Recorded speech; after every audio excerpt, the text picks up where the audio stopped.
It didn't look like a thumbs up with conviction. Good now?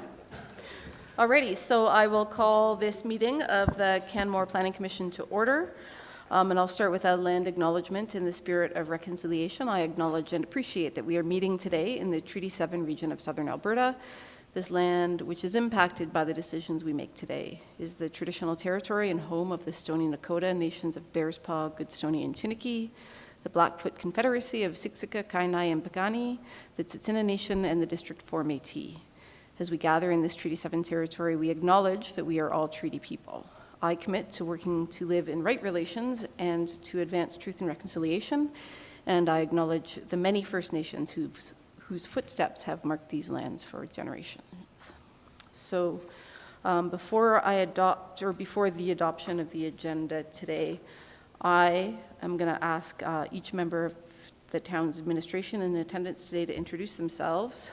Before we get to that, though, I was thinking about pronouns, because one of the meetings when I was referencing Mr. and Miss, I thought that's kind of presumptive of me. And then the next meeting I was using first names because I thought that's less presumptive.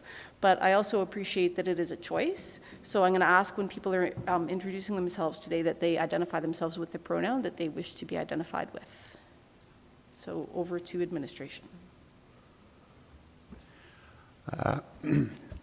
Harry Schneider, Senior Development Planner, and my pronouns are he, him.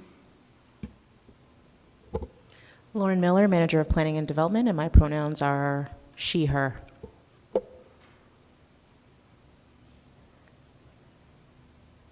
So she can introduce herself, or Ruby can introduce herself. See, this is the problem.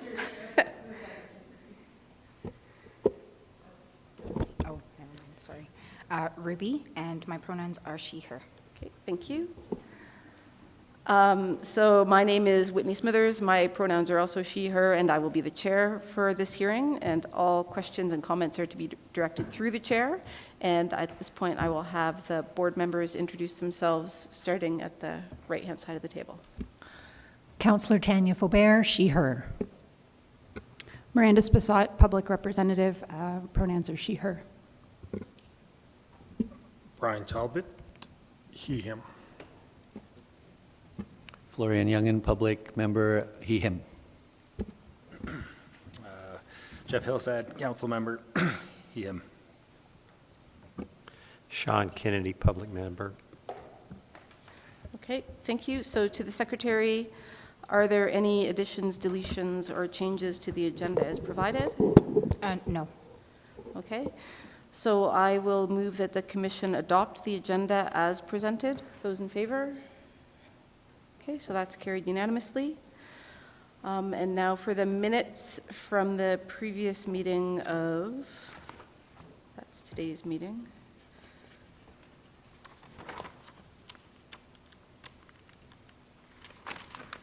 The meeting of August 30th, 2023. Are there any additions, deletions, or changes to the minutes? We'll start with Councillor Faubert. Oh. We might have caught the same thing. I just noticed Discuss it. on page 3, when it says motion carried, I think it's supposed to be unanimously on those 4. And then the commission, the second last motion, I think it should say minimum of 2 barrier-free. Okay. Is that the? Was it minimum or maximum? Because Minimum. It's most of the word is there. It's just spelt wrong. It's just a typo. Okay. So the last 4 motions were carried unanimously. And then the second last motion, the last line there is parking stalls with a minimum of 2 being barrier-free. So we have those changes. All righty. So with those changes, then, I will move the Commission approve the minutes of August 30th, 2023 as amended. Those in favor? Okay, so again, that's carried unanimously. So for today's agenda, for the process this afternoon, I'll skim through it because you're all pretty familiar with it. Administration will present the matter before the Commission. The Commission members can then ask questions of clarification. If the applicant is present, they may be asked to make a presentation. Their maximum time allotted is 5 minutes, and then the commission members may ask questions of the applicant during or after that presentation. If there are members of the public here, they may speak at the commission's discretion. Once all of the presenting and question and asking is done, the commission will debate the recommendation in front of them. And I will remind everybody that communication is to be respectful and on topic of the application. So with that, Mr. Schneider, I'll ask you to present. And it's PL 2002-0130, 304 Bow Valley Trail.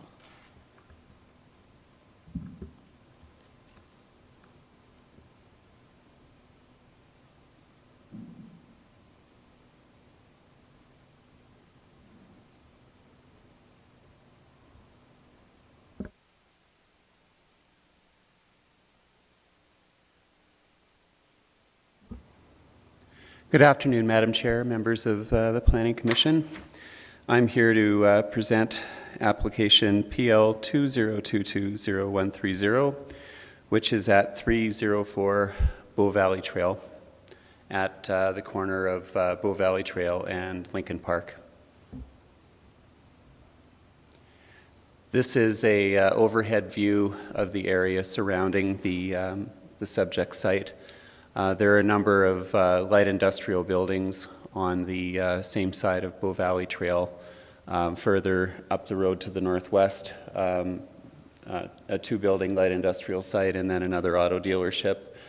On the other side of the street, towards Kananaskis Way, there is a couple of visitor accommodation developments. In Lincoln Park, some general commercial, and then further down Bow Valley Trail, there is another auto dealership.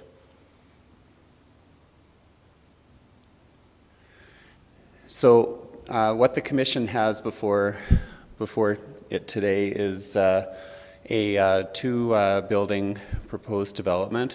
Building A is for a specific destination use of an automobile dealership, or as it's known in the land use bylaw, automotive sales and rentals. And Building B has a number of potential light industrial uses and office uses that have been identified. And this is the site plan. So there will be one access from Bow Valley Trail, which is a shared access with the two-building development to the northwest, and both buildings will draw their ingress and egress off of that point. There are a number of parking stalls that are identified both for both buildings, plus, as this is an automotive dealership, there is parking stalls identified for vehicle display, and we will get into that later in the presentation. So for Building A, there are a number of variances that are requested, and this is just an overview, and we'll get into more detail in a moment. Maximum building height, first floor ceiling height, maximum automobile parking stalls, short-term and long-term bicycle stalls, and the front entryway incorporates a color that isn't contemplated within the design guidelines in Section 11 of the land use bylaw. Building B has a requested variance for maximum height, and there is the same variance that's being requested for bicycle parking stalls, both short-term and long-term. And generally over the site, there is a variance requested for landscaping as well. Now, with the new changes to the regulations of what the Planning Commission can hear, there's two reasons for bringing this application forward today. The first is it's the maximum building height on Building B, which exceeds what the development officer can give. And also there are variances that are requested to Section 11 of the land use bylaw, which are the urban design guidelines and standards, which CPC is the new development authority for those types of variances.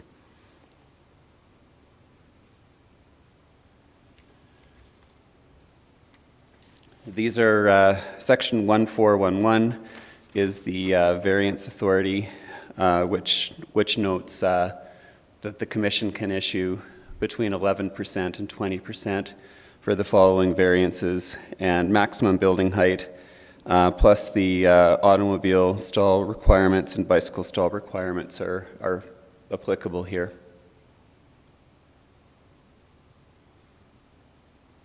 Now, within the Southern Business District, there are a number of special regulations that will apply to this development. 5443 is the first one, which allows for display of vehicles for an automotive sales and rental use to happen in the front yard. That's not normally permitted with other uses, but with this specific use, it can be contemplated.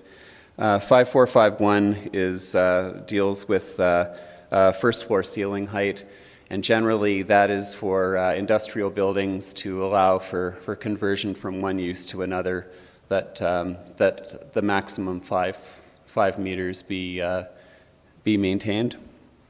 And then 5455, which gives specific guidance to what's applicable within Section 11, and that's the landscaping requirements in 1143 and the materials and colors section of 1157, and the Commission will be dealing with both of those sections today.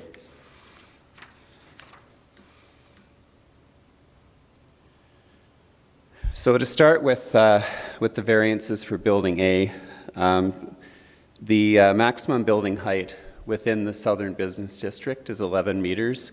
The Commission will see the dotted line on the bottom, which is the grade of the site. The grade generally slopes from Bow Valley Trail down towards the rear of the property and the CP rail right-of-way. In this case, it's not so much of it being a function of grade difference, but it is more to do with the design of the roof peak at the front of the building. So there is a small 0.27 of a meter at the actual height of the peak, which is triggering that variance. Staff consider that the 2% variance to be minor in nature, and it does contribute to a better looking building. So we are in support of that variance. The first floor elevation with respect to for ceiling with respect to this building, this is a building that has to conform to interior design specs and standards of a national brand auto dealership. They do have specific floor layouts as opposed to a general industrial use that could have a number of uses, coming in and coming out over time. The 2.7 meter or 9 foot ceiling deals with some office space on the first floor, and there is space above it in a mezzanine. So it would be a normal drop ceiling that you would see in any type of building. We consider this as well to be, because of the intended destination use of this building, we consider this to be minor in nature, so we are supportive of this variance. Finally, the front entryway of the building, which the Commission can see from this elevation, incorporates a color which does not generally meet with the suggested palette that Section 11 provides. It is a national standard, international standard actually, that the company overseeing the operation of the building will require. It's actually present in the community right now at the existing Chevrolet dealership on Railway Avenue. Again, this is a corporate standard that's being imposed here. given the fact that it's really only appearing over the front entrance, it's not occupying the entire front elevation, and it's certainly not at a prominent point within the building in respect to the roof line that's going to be appearing over top of it. It's something that's necessary, but it's not something that's going to define the building. So we are in support of this variance as well.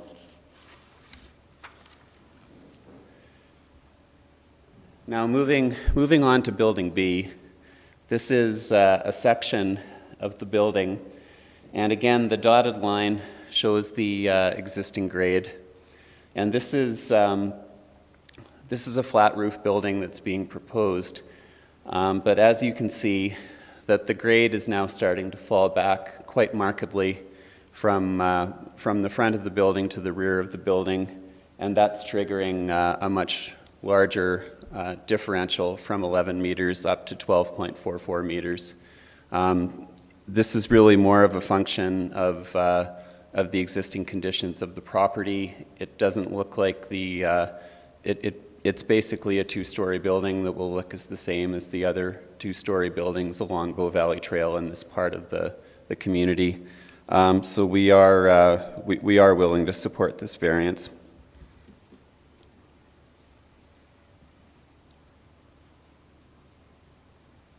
Now, there are a number of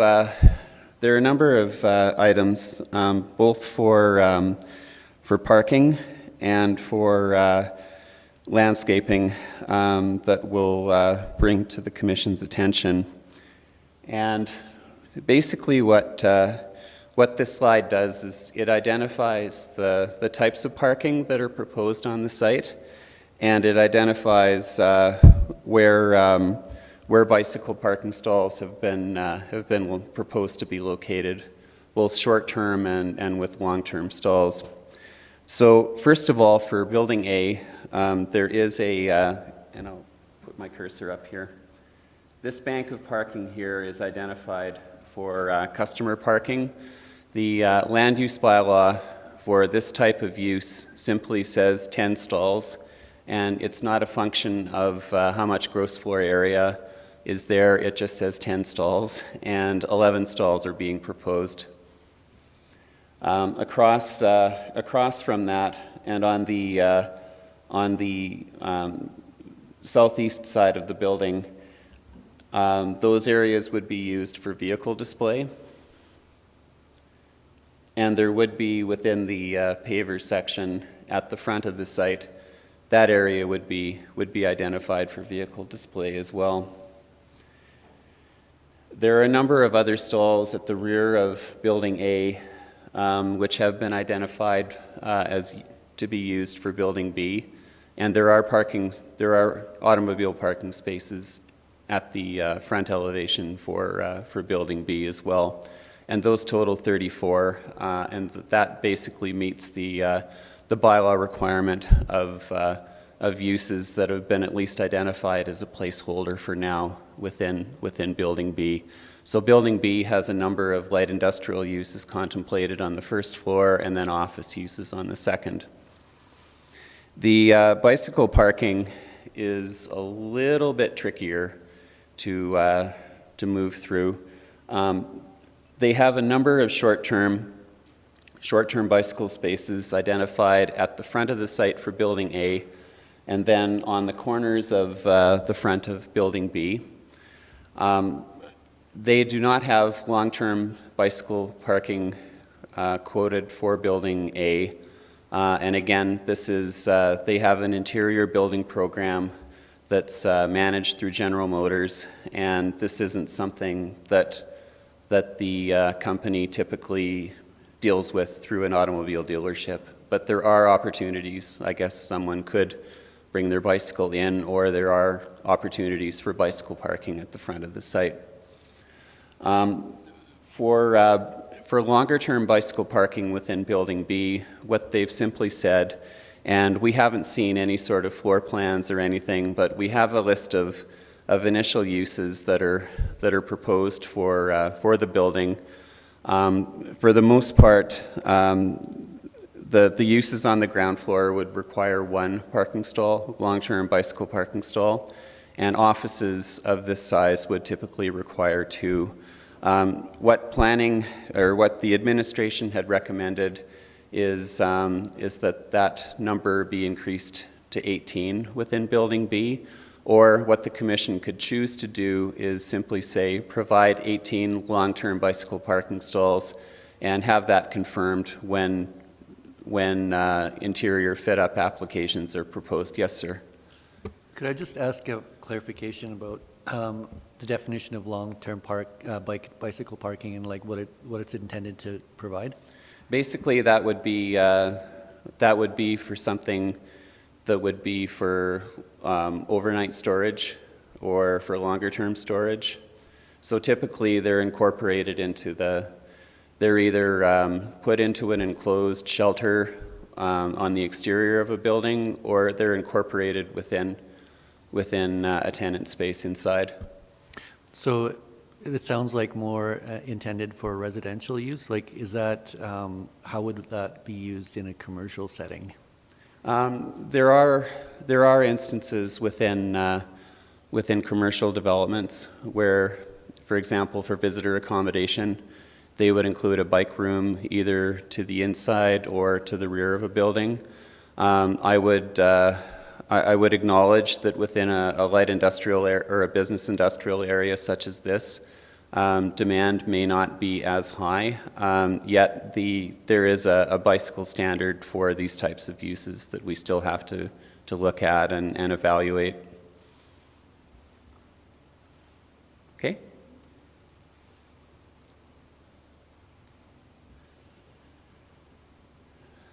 So finally, the recommendation from administration is that the commission approve this development application subject to the conditions of approval set out in Schedule A.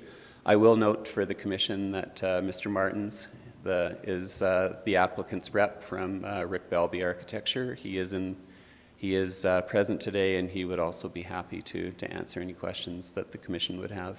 Okay, thank you, Mr. Schneider. Are there any questions for Mr. Schneider? Yeah, Mr. Talbot.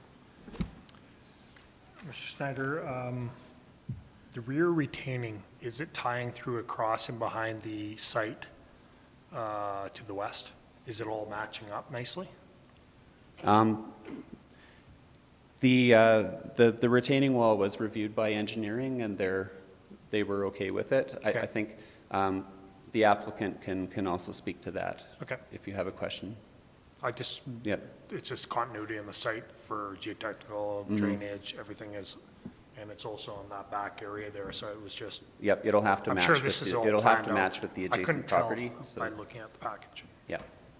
Thank you. Any other questions? I had one, if you can go back to the diagram that showed the parking. So if I appreciate the distinguishing between the short-term and long-term bicycle parking and the requirements and the intent there. If you're an employee in Building A, though, you pretty much have to park your bike right up at the pathway. Is that, or maybe I'm missing something there? I think you could potentially, I'm sure, find space within the building, but my understanding of the interior space requirements, and Mr. Martins can also expand on this, is that they aren't in a position to request for a specific dedicated space for long-term parking, but there is short-term parking, and I'm sure some accommodations could be made with the employer. Okay. And then in Building B with the bike parking, on page 8 there, you're saying the recommendation is one long-term parking space incorporated into each of the ground floor units and 2 long-term spaces incorporated into the second floor units. Can you expand on the thinking behind that? Yeah, the thinking was there would be light industrial uses on the bottom, and there would be office uses on the top. So, however, these uses haven't been confirmed, but using these uses as placeholders, This would be the minimum requirement. Okay, thank you. Any other questions? Oh, sorry, yeah, Councillor Faubert. Thank you, Madam Chair, and thank you, Mr. Snyder. What constitutes one short-term bike parking stall? Is it one of those U things, or is that two? Because you can put a bike on both sides. It's actually two, because you can put bikes on both You sides. can put bikes on both sides. Do we understand at all how bike parking is being used in other similar areas? Is it like, do we? Never mind, that's not a good question. I work in the building next door, and there's not enough bike parking. So, yeah, so, okay. So yeah, I just am concerned that, I know that there's some assumptions being made about how these stalls will be used, but that's based on the uses inside the buildings, not the choices being made by the people who choose to bike. And that is, I think, a future consideration we should have. But That I point's- hope that my colleague here will be able to better ask the question that I'm trying to get Through, to. So I through will- the chair, Madam Councillor, that point is very much taken. Okay, yeah, okay.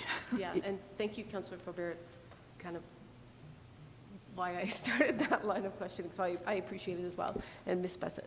I think I'm on the same line as my colleagues, and I'll try and articulate some questions in a way. I had some, I think some of my questions are for the applicant, but for administration, I'm wondering, I guess on this line of some of the exemptions they're looking for related to transportation, if they submitted a study or any kind of rationale supporting those variances.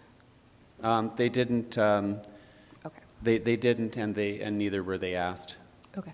And then I recognize that it sounds like the bike parking question, and as well as one of the building design variances, are tied very specifically to, I guess, a corporate use of this site. And I'm wondering, and maybe this is not going to be well phrased, but is there a risk to granting those for a very specific corporation should the ownership of the property change in the future? If the ownership of the property changed and the use was staying the same, okay, this is conjecture on my part. Mm-hmm. I don't think the new entity, like if this were being changed from a GM dealership to a Honda dealership, I don't think that they would have so much of an issue with respect to the design of the roof. But you could, through the chair, you could be pretty sure that they would be coming in looking for their own corporate design elements. And I can say that as a former employee of a national corporation that did planning across the West. So That's a good perspective. I had one more question about the outdoor vehicle storage, because in my read of the Bow Valley Trail, the area redevelopment plan, it mentioned that the expectation was that the vehicle storage could be permitted in front, but it would need to be screened. Or it said the majority of the vehicle storage should be screened from view. And I'm wondering if that is the case in this landscape plan, and what would constitute screening, because I guess shrubberies seem fairly low-lying. yeah, this is actually it's generally not my practice to say that that's an excellent question, but that is an excellent question actually, and this is something that with respect to auto dealerships and with respect to auto malls in larger centers such as Calgary, that it appears that the landscaping is kept to an absolute minimum, and it's usually grass. And what can often be seen, and may or may not be also happening with other similar businesses within this community, is they tend to want to park those new vehicles for show out within those grassed areas as well. In this case, we had requested in an earlier iteration of the site plan, there was 2 pads that were within the landscape strip that that they be used for vehicle display. However, given the landscape program proposed overall for the site, we asked that they be taken out and that they put more shrubs in. So the development, I think, is being screened as best that it can, considering the type of use that's being contemplated here. But it's my hope that the landscaping that's being proposed between the vehicle display and the property line, because it's not grass, it is shrubs, that it will be respected and maintained as such. Thank you. And one final question, I guess, going back to the bike parking. When we're talking about long-term bike parking, my understanding is that that's interior really translates to some sort of like secure storage inside. And so I guess my question simply is like, could that be used by employees? It's not necessarily for overnight storage, but it could be used by those people who are leaving their bike, potentially a very expensive bike in Canmore, for extended hours. Yeah, that's how I see it being used, especially within Building B. If there's an expensive bike that's, nobody wants to leave an expensive bike outside anywhere. Madam Chair, Yes. I'd just like to note that we do have our colleagues in engineering who are on standby.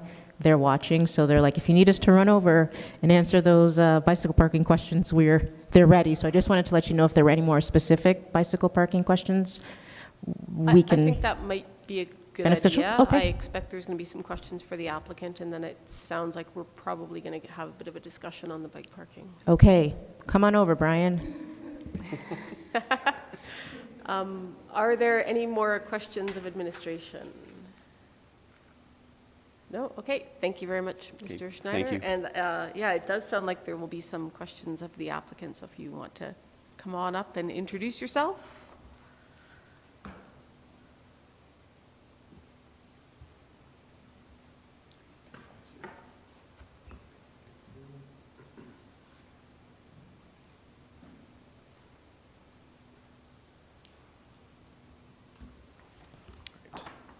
I haven't used one of these before, so I just want to make sure it's all good.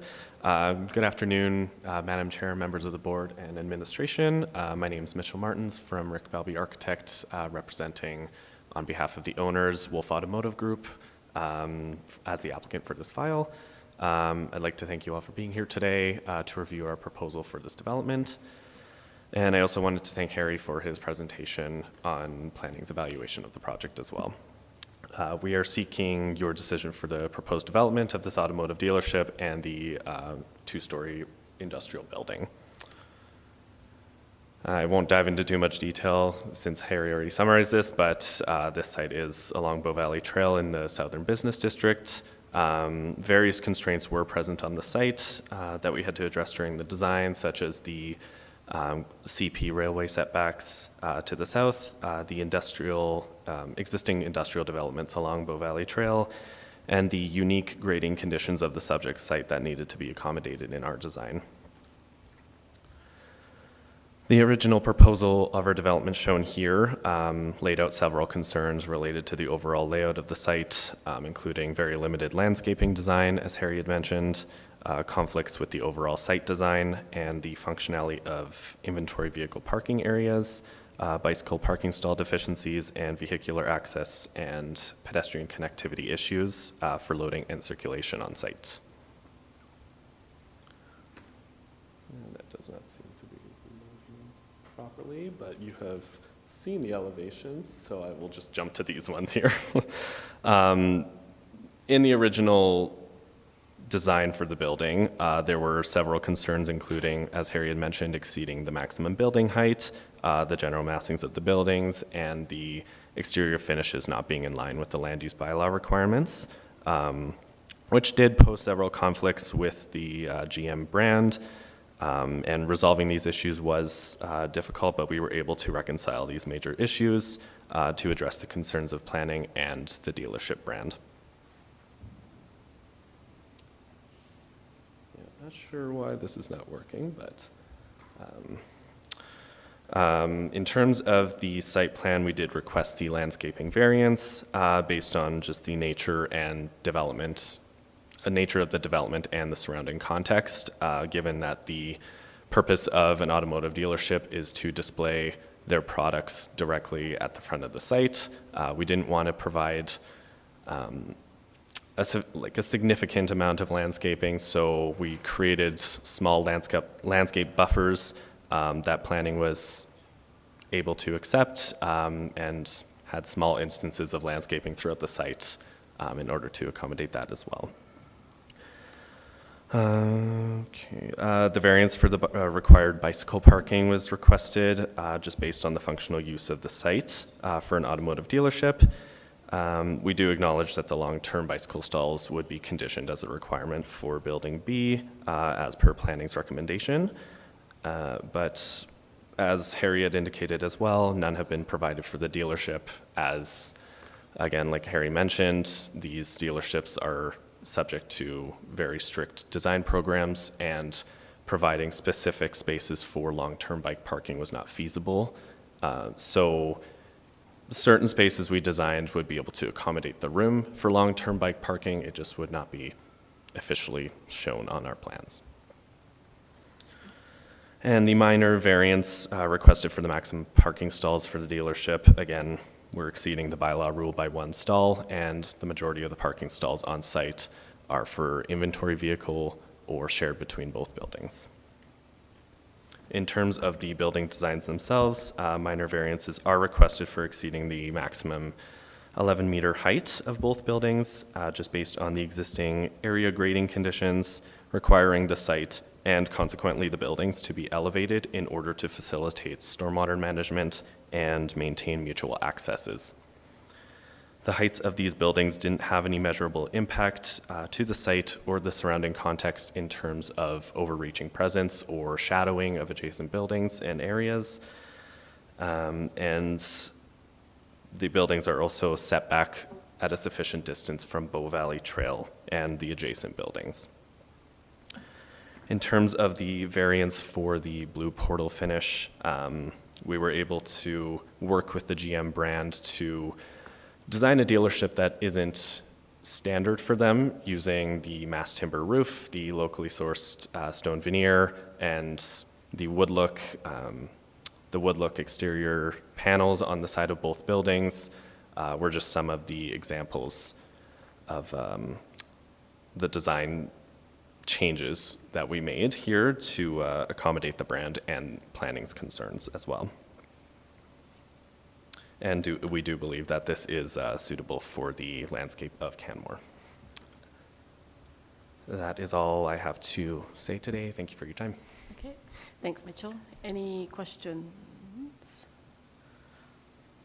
I was wondering, because I didn't see any lights come up right away, there was a bit of discussion on the landscaping and screening of the inventory stalls. Yes. Kind of hard to visualize from the renderings and the landscape plan that was in the package. But based on the landscape plan, I'm not,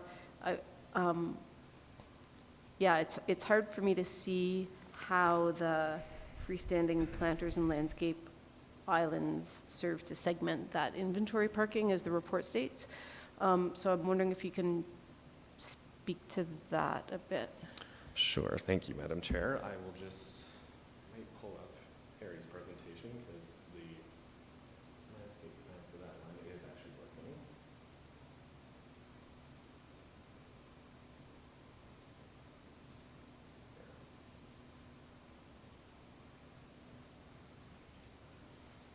Okay, so yeah, this required a bit of back and forth with planning and our design team as well.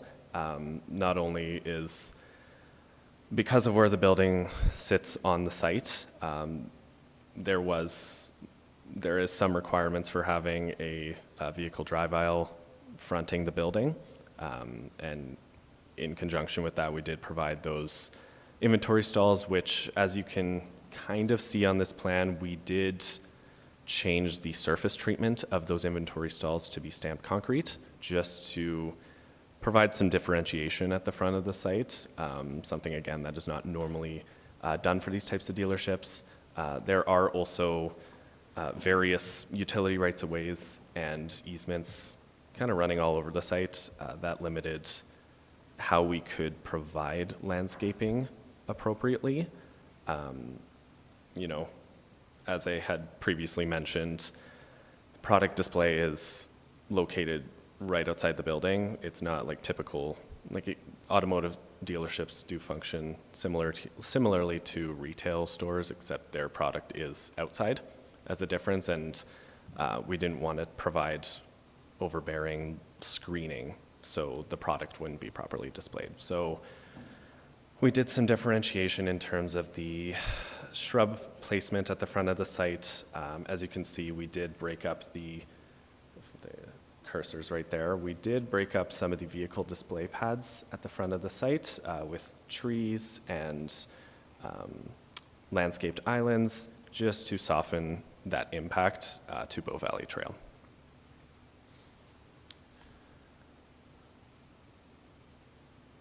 Okay. Yeah. Thanks.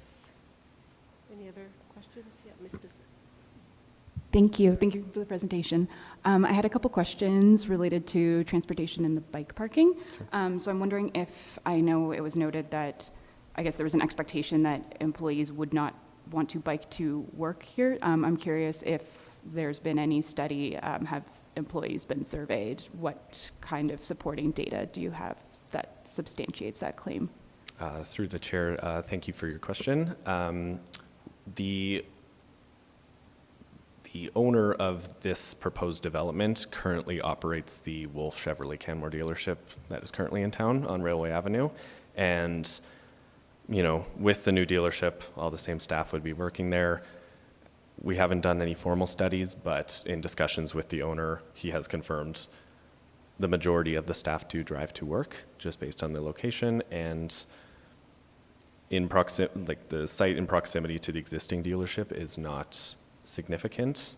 And so we did provide some of the short-term bicycle parking stalls at the front of the site if any of those employees do choose to bike to work.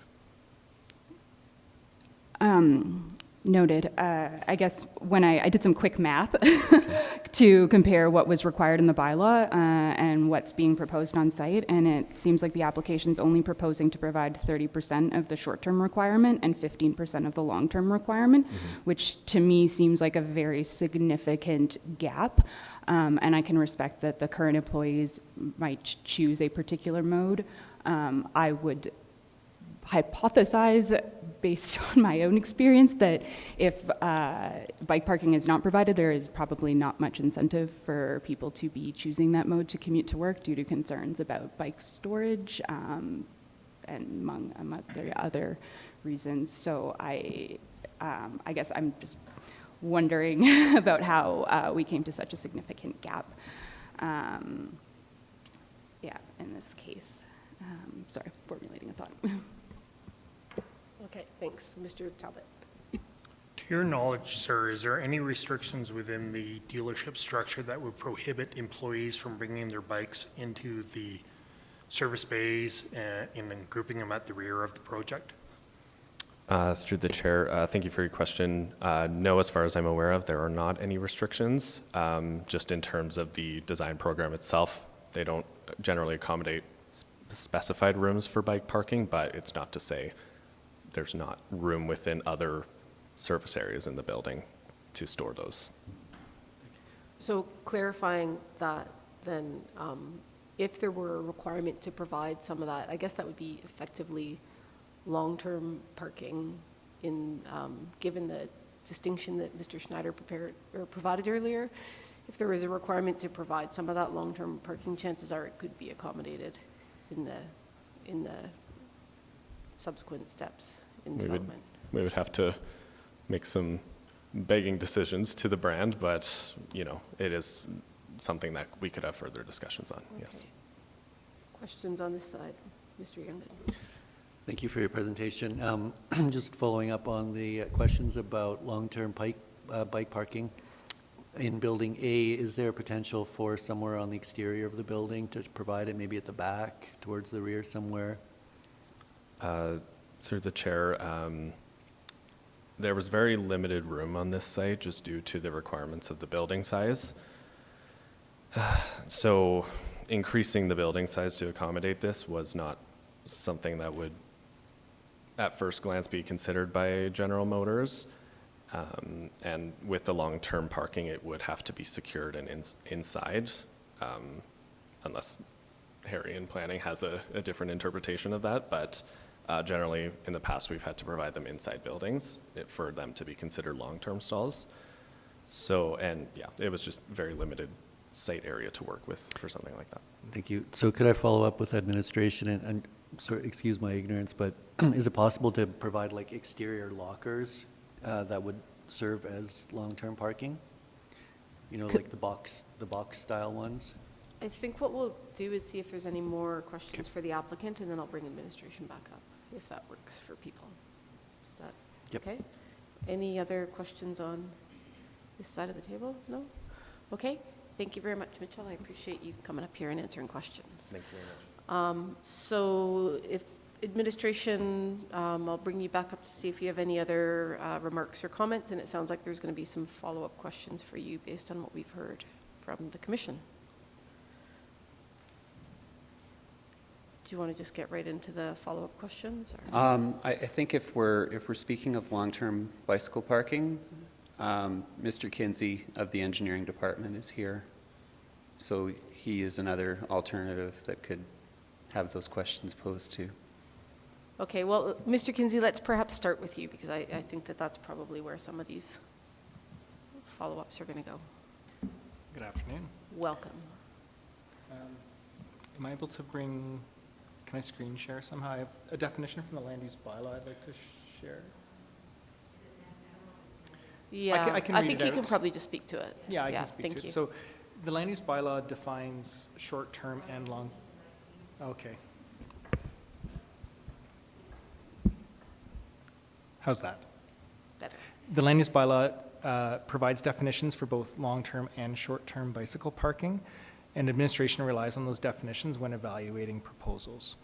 So long-term bicycle parking, I'll read out the definition here. It means a variety of facility types and site plan layouts, and is included but is not limited to garages, storage rooms, as in this case, covered bicycle parking, and lockers located either indoors or outdoors. So through that, we provide a variety of options to the development community when determining the types of facilities they'd like to provide. The intent with long-term is that it is secure. Security is the primary concern, whereas with short-term parking, we're looking for convenience primarily. Okay, thank you. And Mr. Garton, you had a follow-up question, I think? No, I think Okay. that answered my question. Thank you. All right. Any other follow-up questions for administration? Yes, Ms. Bessett.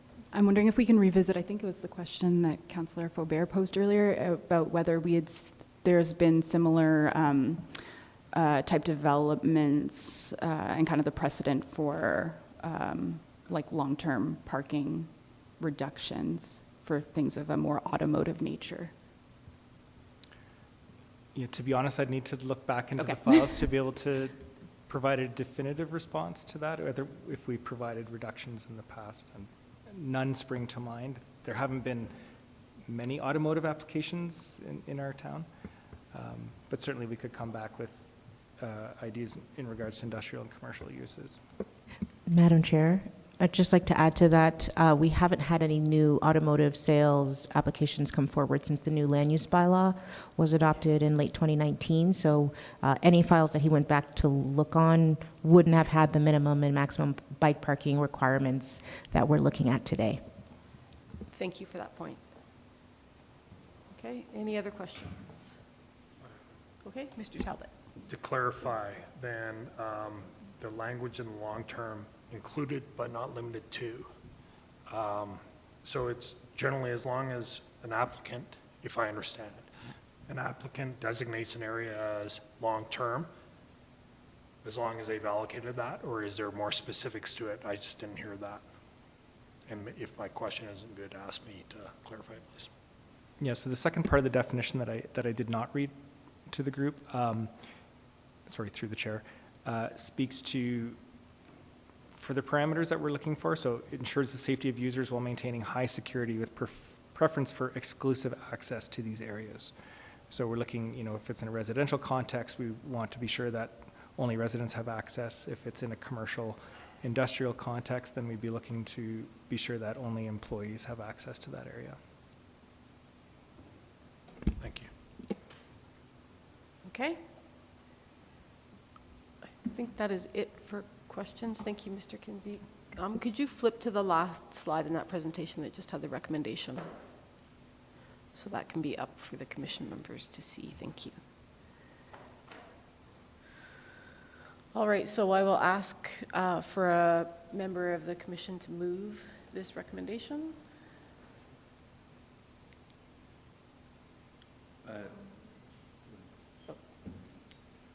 Was it? No, I think Tanya. Oh, Tanya? Okay. Okay. So I will move that the Canmore Planning Commission approve the application. Okay. And I would invite any members of the commission to speak to this application. Councillor Frobert.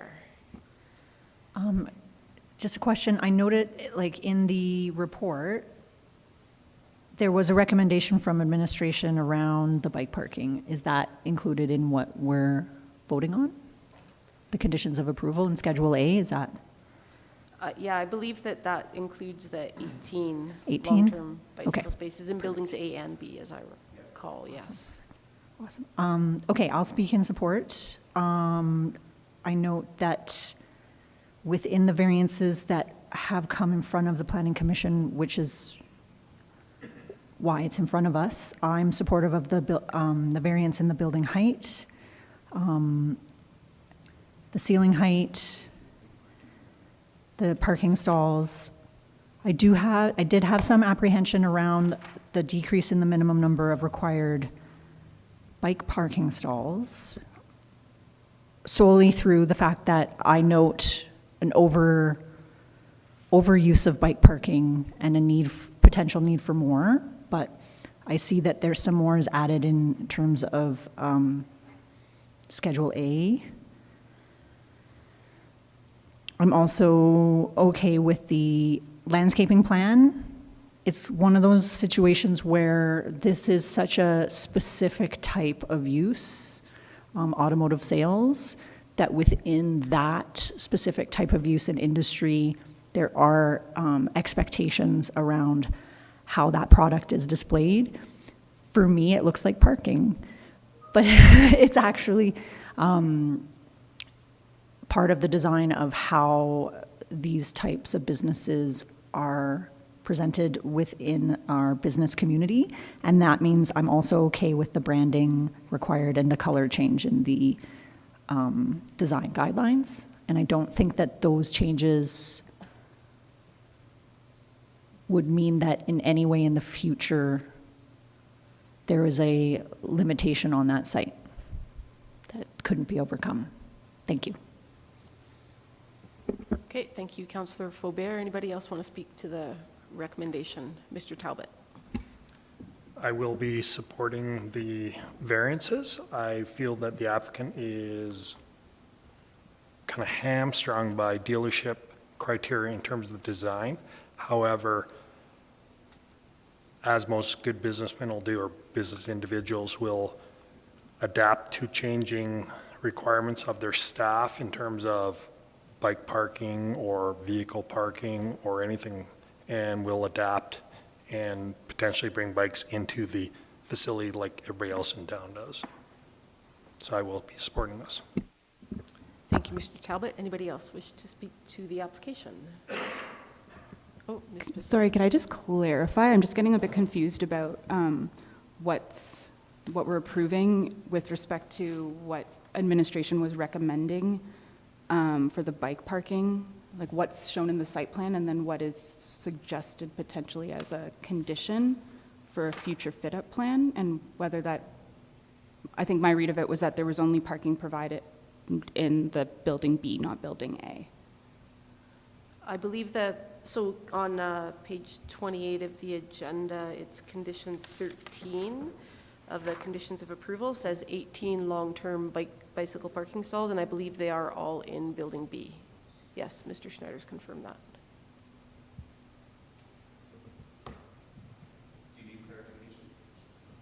No, I think what's clear to me now is that, so what we're approving is essentially not having any long-term bike parking associated with Building A. Correct. It's only Building B. Correct. Okay. I mean, I'm a bit apprehensive about that and would like to find a way to require the applicant to revisit options for looking at a requirement in Building A. Mr. Youngton, yeah. So overall, I think that the applicant has made a strong effort to have this building blend into the streetscape. I think the building is considerably more appropriate for the area than what the neighboring building that CPC approved just a year or so ago. And I'm comfortable with the height variances. I think they're quite minor. I do share concerns with fellow commission member about long-term parking stalls in Building A because, as stated, the variance is quite significant, and I think the intent of the mode shift policy of the town is to, encourage people to change habits, and so, if people are most of the employees of the business are currently driving to work, the intention of the policy is to change those habits. And so I think that we could add or amend some of the conditions to require one or two, I don't know, I'm just putting it out there, long-term parking stalls, and then let the applicant figure out how they best can accommodate that, whether it's a designated spot inside the building, or if they can find a spot somewhere in the somewhere in exterior to place something like a locker. There's the bylaw does provide various options, and so it would be up to the applicant to figure out what best suits their requirements. So are you proposing an amendment to the conditions then, or? Yeah. Okay. I think we probably would benefit from something more specific, like you're proposing to increase the long-term bicycle stalls. Did you have a number in mind? And we probably would want to amend that condition to be clear that it's in Building A. Yeah, exactly. I think so. My proposal, which is obviously up for discussion, is that we would require 2 long-term parking stalls associated with Building A, either in interior or exterior, up to the applicant. Okay, thank you. Any other? Yes, Mr. Councillor Hillstad, sorry. Just a question to that. Are you looking for 2 long-term stalls in addition to the 18? Because currently they've asked for 8.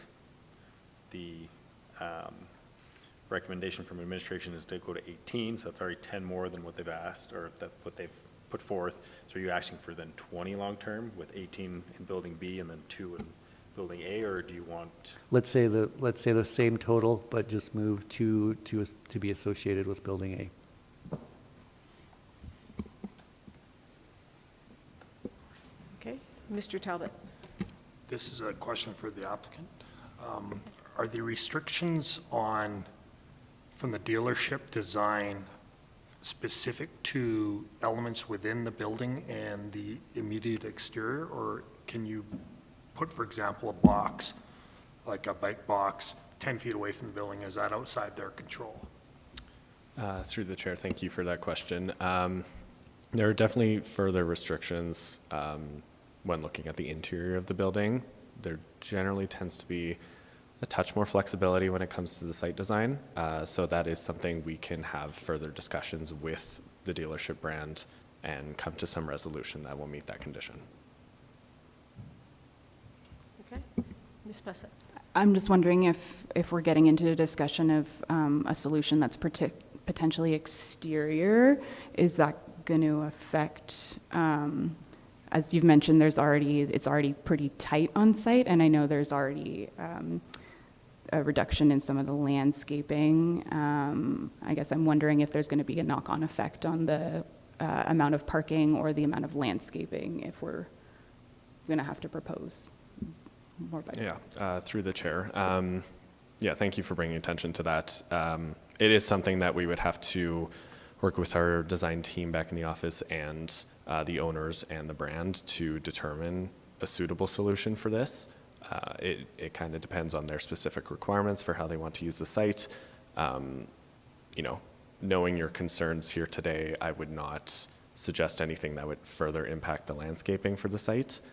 You know, we would try and find a solution that wouldn't have any impact on the previous concerns you had noted today. Okay, Mr. Youngden? Oh, it looked like you were reaching for your button. Sorry.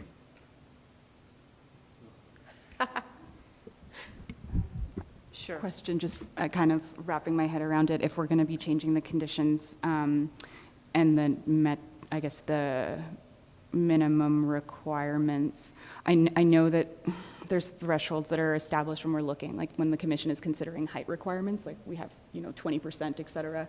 I don't think anything exists in terms of like an appropriate delta for changing a parking requirement.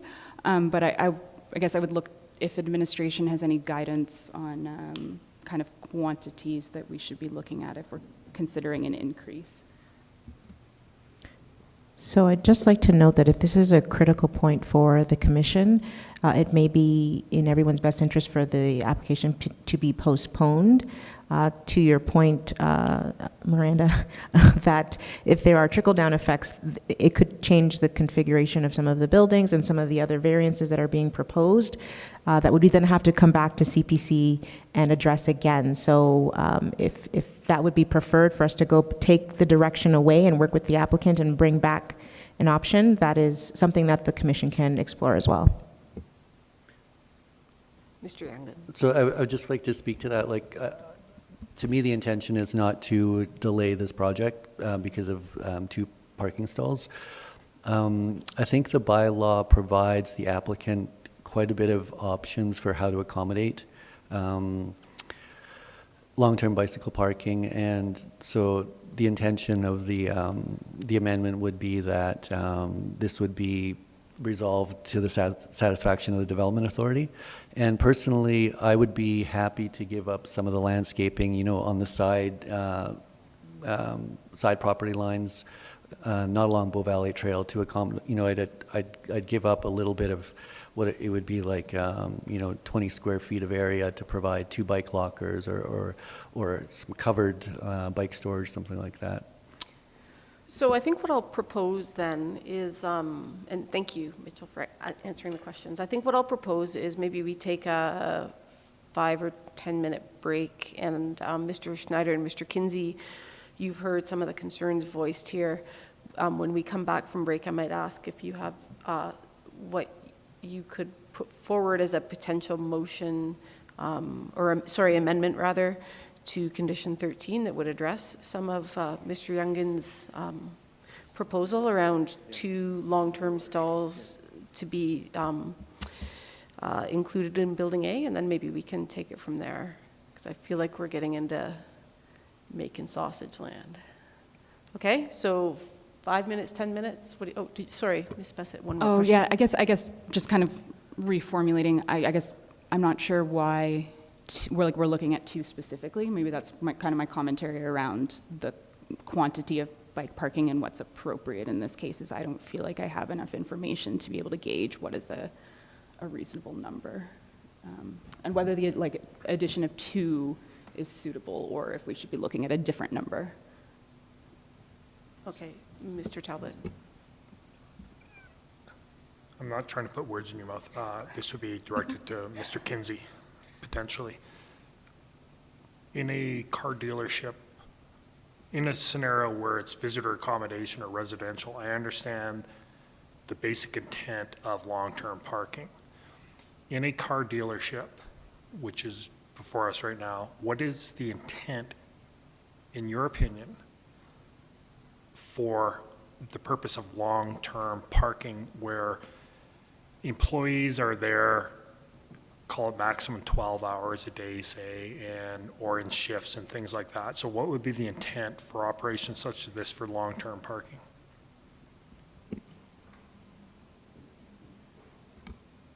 Through the chair. Thanks for the question. My personal opinion on the matter is, in a commercial industrial context, we provide long-term parking to serve, primarily to serve employees. So as defined in the land use bylaw, exclusive access is one of the considerations. So it's intended to primarily to function by, provide that service to employees. Okay, as a follow-up then, so let's say I work for the car dealer. I come to work, I work in, what's something I could do? I'm a janitor. So I show up, and I don't want to belittle janitors by using that as an example, sorry. But I show up for work at 8 o'clock in the morning, I ride my bike to work, I put it in a short-term bike rack, wherever that may be. And then my shift ends at, say, 4 o'clock in the afternoon. I take my bike and go home. That to me is short-term parking. Where would I, as that employee, use long-term parking? Would it be because there's a snowstorm and I tend to leave my bike there? Like, what would be the purpose of that long-term versus short-term? Again, through the chair, so in my opinion, in this context, the short-term parking is primarily intended for customers, visitors to the dealership, whereas the long-term parking is intended to serve employees. So you know, Mr. Talbot, you did touch on a few of the reasons for that. One being inclement weather. You know, the Civic Center here is a good example. We have an interior bike room. We also have covered bike parking out back. And I take full advantage of that on snowy days. I arrive at the end of the day and my bike is free of snow and ready to go. It also provides, the interior parking provides enhanced security. So if people would choose to commute to work with an e-bike, for example, you know, they can be quite valuable. And so some people would be reluctant to park those in a short-term parking stall. So we're incentivizing that behavior by providing secure long-term bicycle parking. Thank you. Okay, Mr. Gandon. So yeah, I guess my intention or my thought behind the long-term parking as well is not like, it's not the duration of the stay, it's more the security. As has been mentioned by the other commission members, you know, if you bring a valuable mountain bike to work, you maybe don't want to leave it on a bike rack somewhere behind the building. It's nice to have a secure space, and that'll encourage you to bike to work potentially. Okay. Thank you, Ms. Bessette.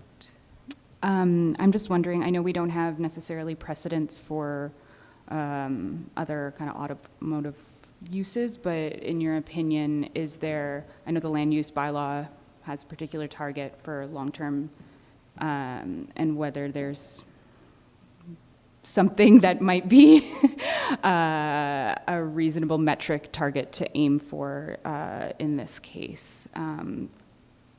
I guess what I'm looking at is, you know, if the bylaw requires 55 long-term spaces for this site, but the proposal is for 18, is what would be kind of a range with somewhere in the middle that would be more suitable, if that is a question that you can answer.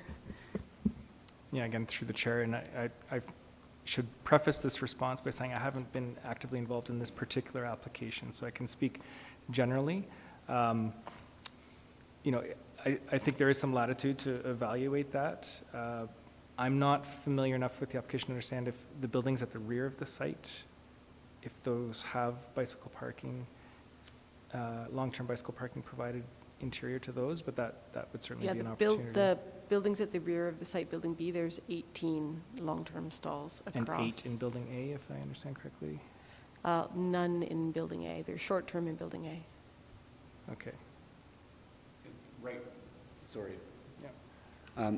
Right now, I think they're proposing 11, but we're asking for it to be increased to 18. Mm-hmm. Yes, thank you. And the condition as it currently stands is for 18 long-term stalls in Building B. At the back. Yeah.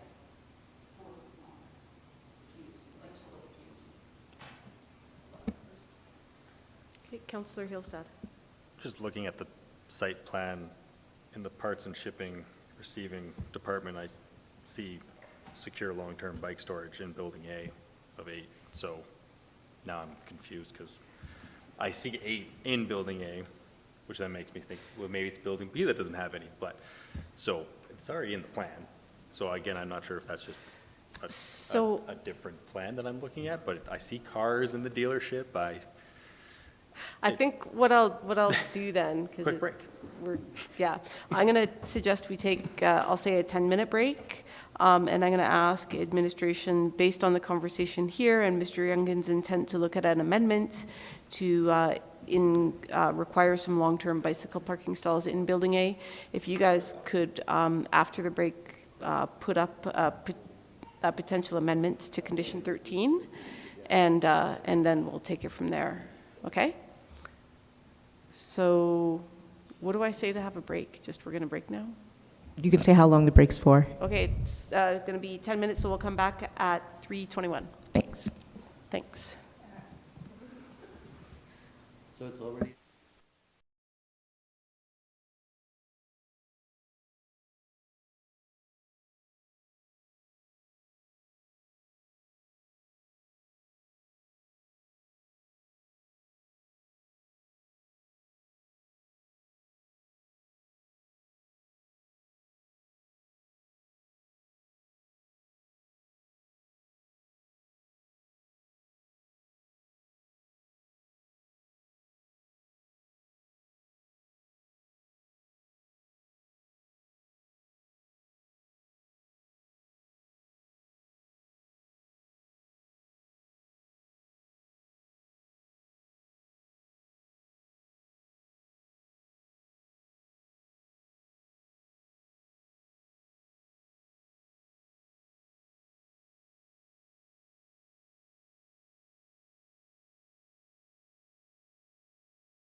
Addition in there, to the addition to the condition.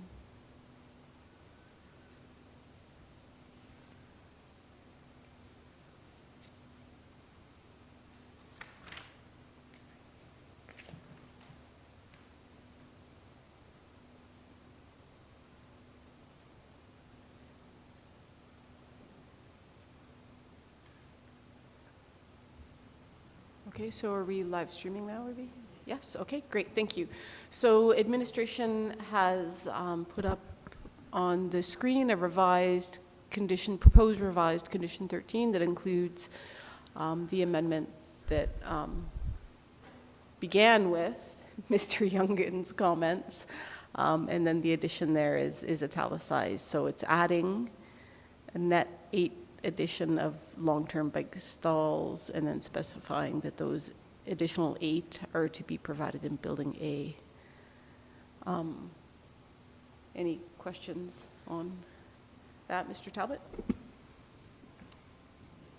In or in proximity to Building A, so if there's a restriction from the dealership to put it within the building, but if they could put it directly outside and say secure boxes, would that satisfy the intent?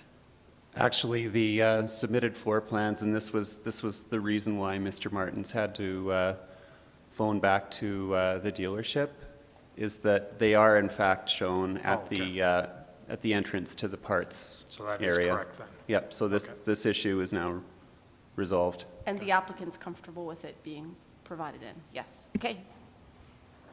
Any thoughts, last minute? No, yes, Mr. Youngin.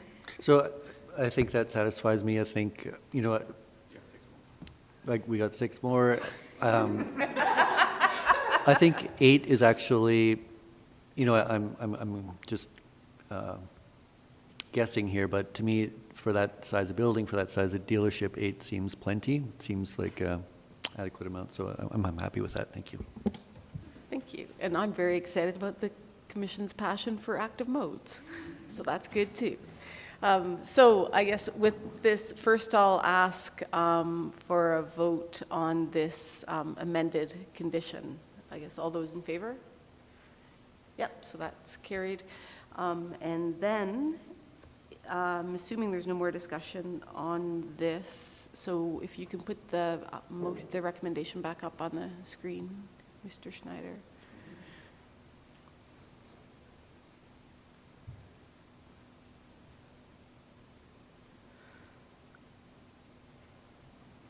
And then do we need to say the revised or amended conditions of approval? Or can that Yes, stand? Schedule A Yes. as amended. Okay, so we'll say, so the recommendation is that Canmore Planning Commission approve PL 2021-0130, subject to the amended conditions of approval set out in Schedule A.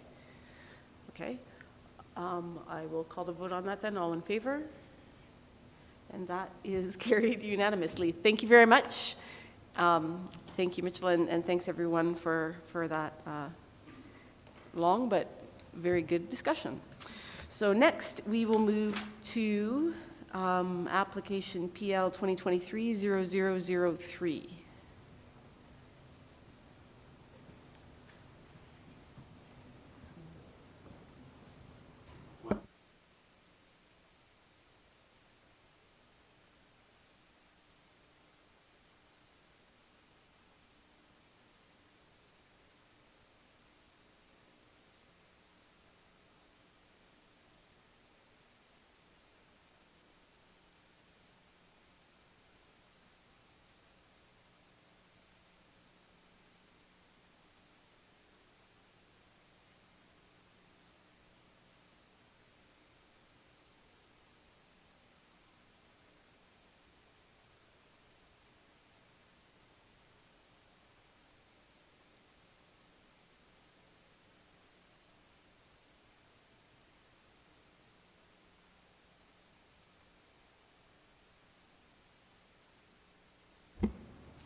So, Madam Chair, this is application PL 2023-0003 at 829 8th Street on Main Street.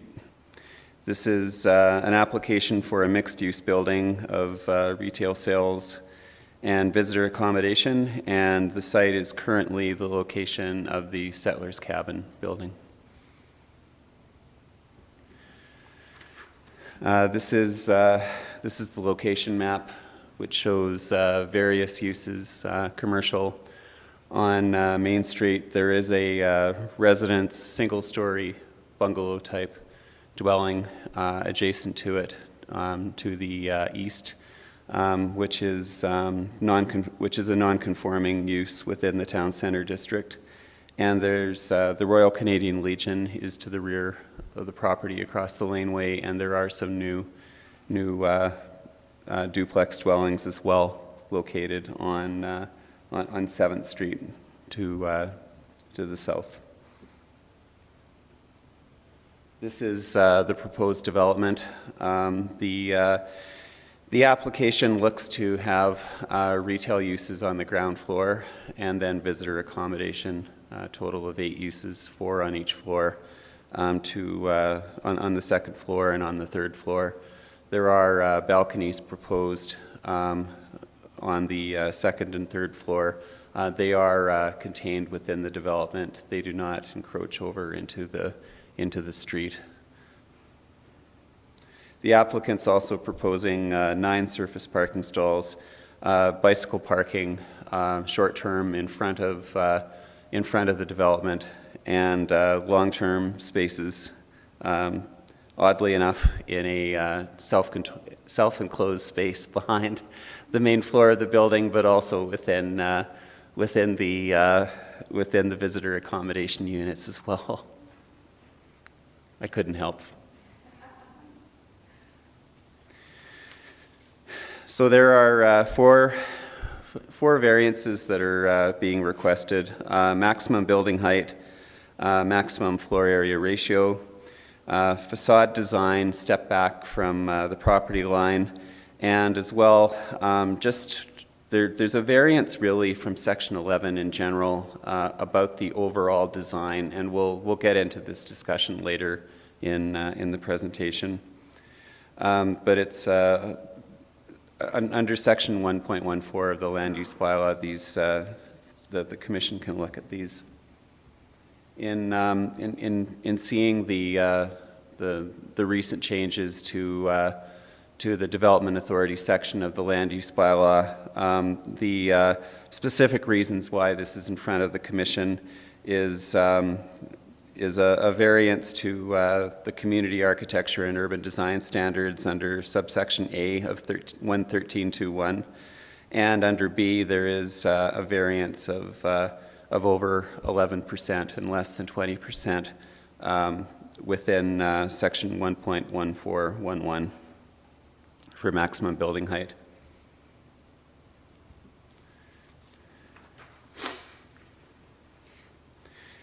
And within 1.1411, subsections A and H, as previously noted, are relevant here.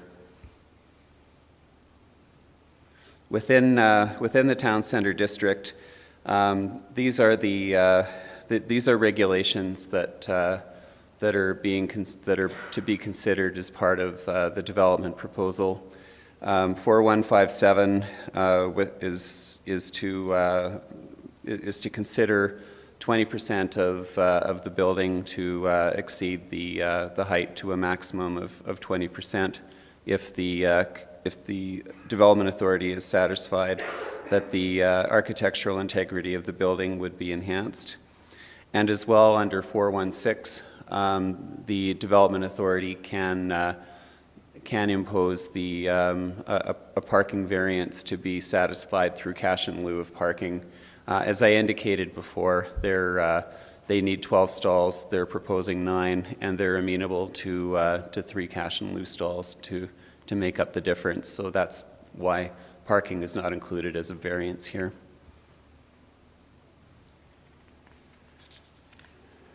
With respect to maximum height, you can see the front and rear elevations. The main issue with respect to maximum height pertains to the elevator shaft that's proposed and the stairwell. And the roof, part of the roof is being proposed as a rooftop garden patio seating area. So they do have a direct access onto the roof, some of which would be open to the public. Other parts of the roof are being used for solar panels, and that would be closed off from the public. This is basically requiring a variance of 19.6% to accommodate the height of the elevator shaft, and we are generally in support of this variance. This isn't an elevator shaft of this size isn't unlike what you would see in a building. The only difference is that it's not being set down because of the pitched roof and the exterior building elevations and the interior building layouts. We're satisfied with the amount of building materials that are being used. There are elements within the balcony's first floor that they're taking from a salvaged bridge elsewhere in Alberta. Similar types of iron materials that would be used that have been used with the Canmore engine bridge. So they are, and Rundle stone and things like that, and they are trying to employ locally found materials to address this building height variance. If the elevator shaft for some reason were not to exist, the top of the building would be approximately 3% over what's contemplated within the bylaw. So there would be a small addition to the 11 meters.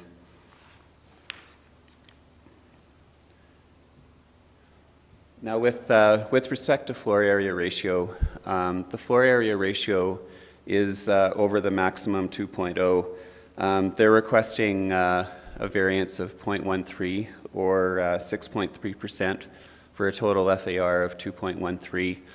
The reason for this variance is the inclusion of the rooftop garden.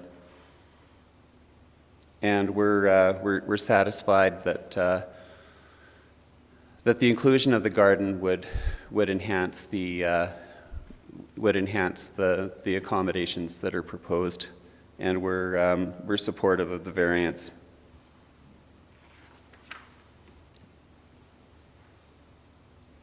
Excuse me, I'm just going to get my water.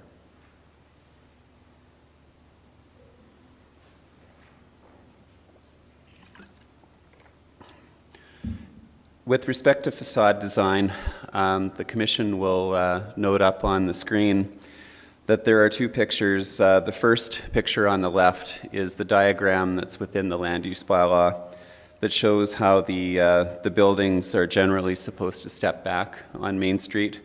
There is a small structural canopy that could potentially protrude into the road right-of-way between the retail and the second story. Then as you move towards the second and third story, the buildings do step back. What they're proposing is basically a flat front, even though they have balconies proposed on the second and third floor. They do not step back. They basically stay 0.6 of a meter or 2 feet from the property line. Unfortunately, the applicant isn't here to speak to this, but this was the location of the balconies was actually a fairly significant topic of discussion between planning, engineering, and them. They were originally proposing almost an arcade structure for the balconies that would protrude over the entire sidewalk in front of the development, and they were basically told that this was they were not supported through that, and engineering wouldn't contemplate, as the road authority wouldn't contemplate an encroachment of that degree. So this was what they came back with for their resubmission. Having said that, we are supportive of this variance. It will still provide street presence. The building is within the front yard setback, but it will provide a good presence onto the street.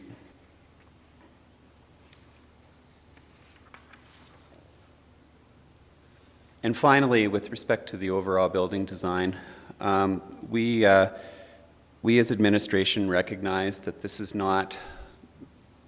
a unique building. This is a different building than what's being proposed within the town center. And the question that we were having amongst ourselves was, is this something, how prescriptive are the elements of Section 11? We find that if we were to break this down, that there would be some things within the building that would be meeting. We know that there is a flat roof. However, there are things within the bylaw that can address the issue of a flat roof, which is one of the reasons why they're proposing solar panels and a seating area up top. But at the same time, we think that the sum of its parts are worthy of consideration by the Commission for approval, but this is something that the Commission is going to have to explicitly grant as a departure from how Section 11 currently reads. So the recommendation is that the Planning Commission approve this development permit subject to the conditions of approval set out within Schedule A. And that concludes my presentation. Thank you. Okay, thank you very much, Mr. Schneider. Are there any questions of administration? Mr. Talbot. Oh, that whole row. We'll start with Mr. Talbot. You spoke up first. Sorry, I humbly apologize. This is PL 2023-003, not 2021-003. Okay. Can you elaborate a little bit more about the facade? Is, like, I'm looking at this as a 3-story building, basically creating a wall. And my concern here is that you have a residence beside it, that all of a sudden we're going to have a wall of buildings there. So the setback that is in one of your slides, I believe, was put in place to try to soften that effect so that we can still see above. So in your discussions with the applicant, was there any, you don't have to get into too much detail, discussion about alternatives to a 3-story solid, basically, wall? The discussion that happened with the applicant was more an acknowledgement that this is something that isn't quite fitting into the square box. To be candid, we looked more at the street condition and the front elevation as opposed to the side elevations. My thinking behind that is this: the adjacent property next door will at some point redevelop. Obviously, it's non-conforming today, and it's staying as it is for now. But what we had a greater issue with was the degree of encroachment onto the street through the discussions.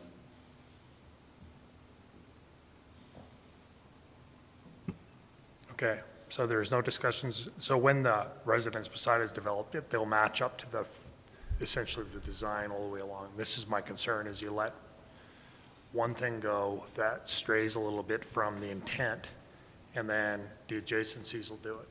And that's my one concern. So that was never raised as an issue with the applicant. Well, we don't raise issue of precedent with an applicant, but at the same time, they would, if someone came forward with a future design, they would have to consider through their design statement and rationale what their intent would be here. I will, again, it's unfortunate that the applicant is not here, but the owner of the project was very passionate about this type of design, and he was quite sincere in thinking that this was the right design for the redevelopment of the site. Okay. Ms. Bassett.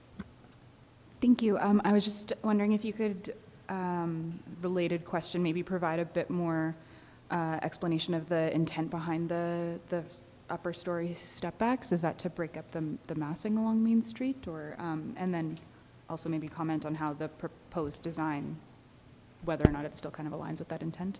Yeah, there's a couple of things that are involved. One is the idea that, and you can see, and I'll bring the slide back up. Went too far. So the idea behind it is the first floor would be retail, there would be a commercial use on the second floor, and then there would be residential on the third. And so the idea is to, first of all, step the massing of the building back from Main Street, but also to permit the design and use of dormers on the third floor, which is something that's fairly prevalent within the town center. That's the intent behind the diagram. Like other things within this building, they chose a different way to get at that. I just had a quick clarification. When you're referencing the rooftop patio, saying that's public, it's not, my understanding is it's not public writ large. It's public only in that it's accessible to those who are staying in the Yeah, building? that's correct. Yep. And I recognize the applicant is not here, but do you know if they had considered providing residential instead of visitor accommodations in the units above?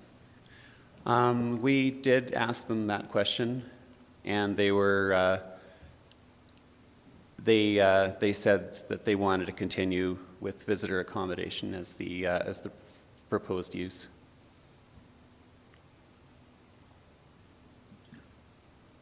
And just a follow-up question confirming that administration doesn't have a mechanism to allow them or like require them to provide residential in lieu of visitor accommodation.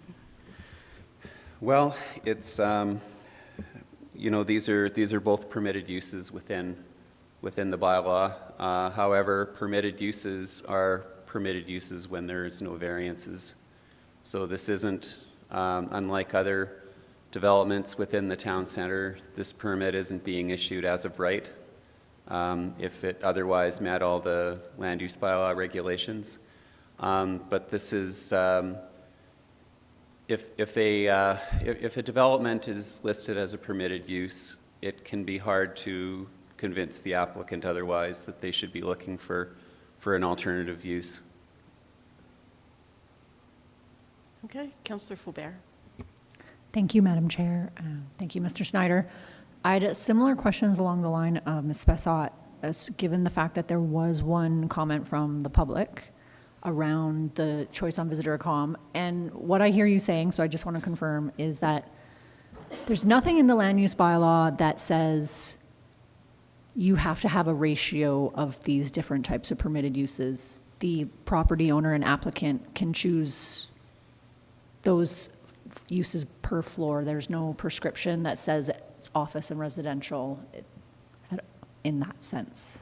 In this case, in this case, a non-retail is used on, retail is allowed on the first floor only. Yeah. Yeah. And then what if would someone in the future be able to apply for a change of use to turn the visitor accom into residential? There's nothing stopping a future applicant from doing that. Okay. Thank you. Okay. Mr. Yandon.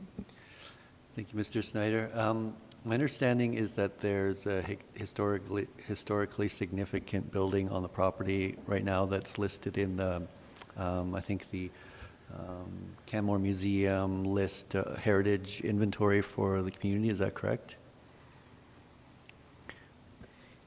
I can answer that. It's not on the inventory. It is there. The museum has produced list of sites of potential significance. Okay. So the inventory would be the next step. Okay. Yeah. If I can also add something to that, my understanding, and this was prior to my commencing of employment here, but there was the question of preserving the Settlers Cabin building was posed to the project owner, and he declined. My understanding is in other municipalities such as Banff or Calgary, heritage resources are somehow administrated through planning. Can you explain why in Canmore that is handled by a different entity, like by the Canmore Museum?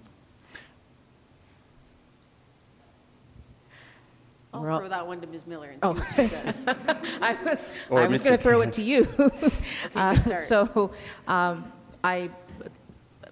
Unfortunately, I can't speak to the structure that we have currently. It was established at the time that I joined the town of Canmore, and I know that we do work closely with the museum. I know Ms. Smithers is a representative on their board? No, an advisory committee. Advisory committee, yes. So we do have discussions about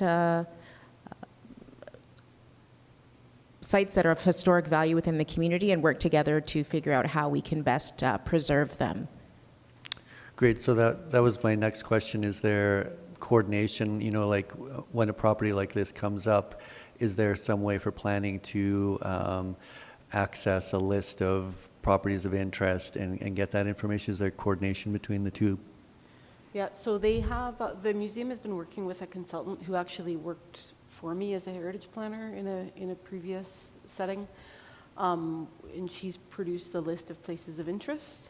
And that has sparked conversations between town administration and the museum's administration on how do we incorporate that heritage insight and data into planning decisions. So it is ongoing. I mean, one of the reasons we don't have a heritage planner at the town is we're just not big enough to keep a heritage planner busy full-time, and that is a pretty specialized area to work in. So we're getting there, and I will agree with Ms. Miller that we've been collaborating where we can on that, and we've had discussions around even how do we move forward from places of interest to a heritage inventory to even designations where appropriate. So it's a work in progress. And I will say as well, there was a discussion that I was involved in through the museum last year, I believe, around the potential of even relocating the building to another site.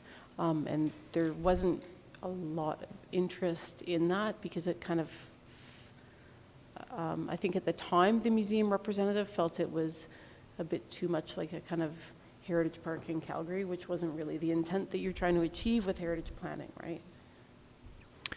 Yeah, so I mean, I think there's some interesting discussion about that maybe is more appropriate for when we deliberate rather than now. So, yeah, those are my questions. Thank you.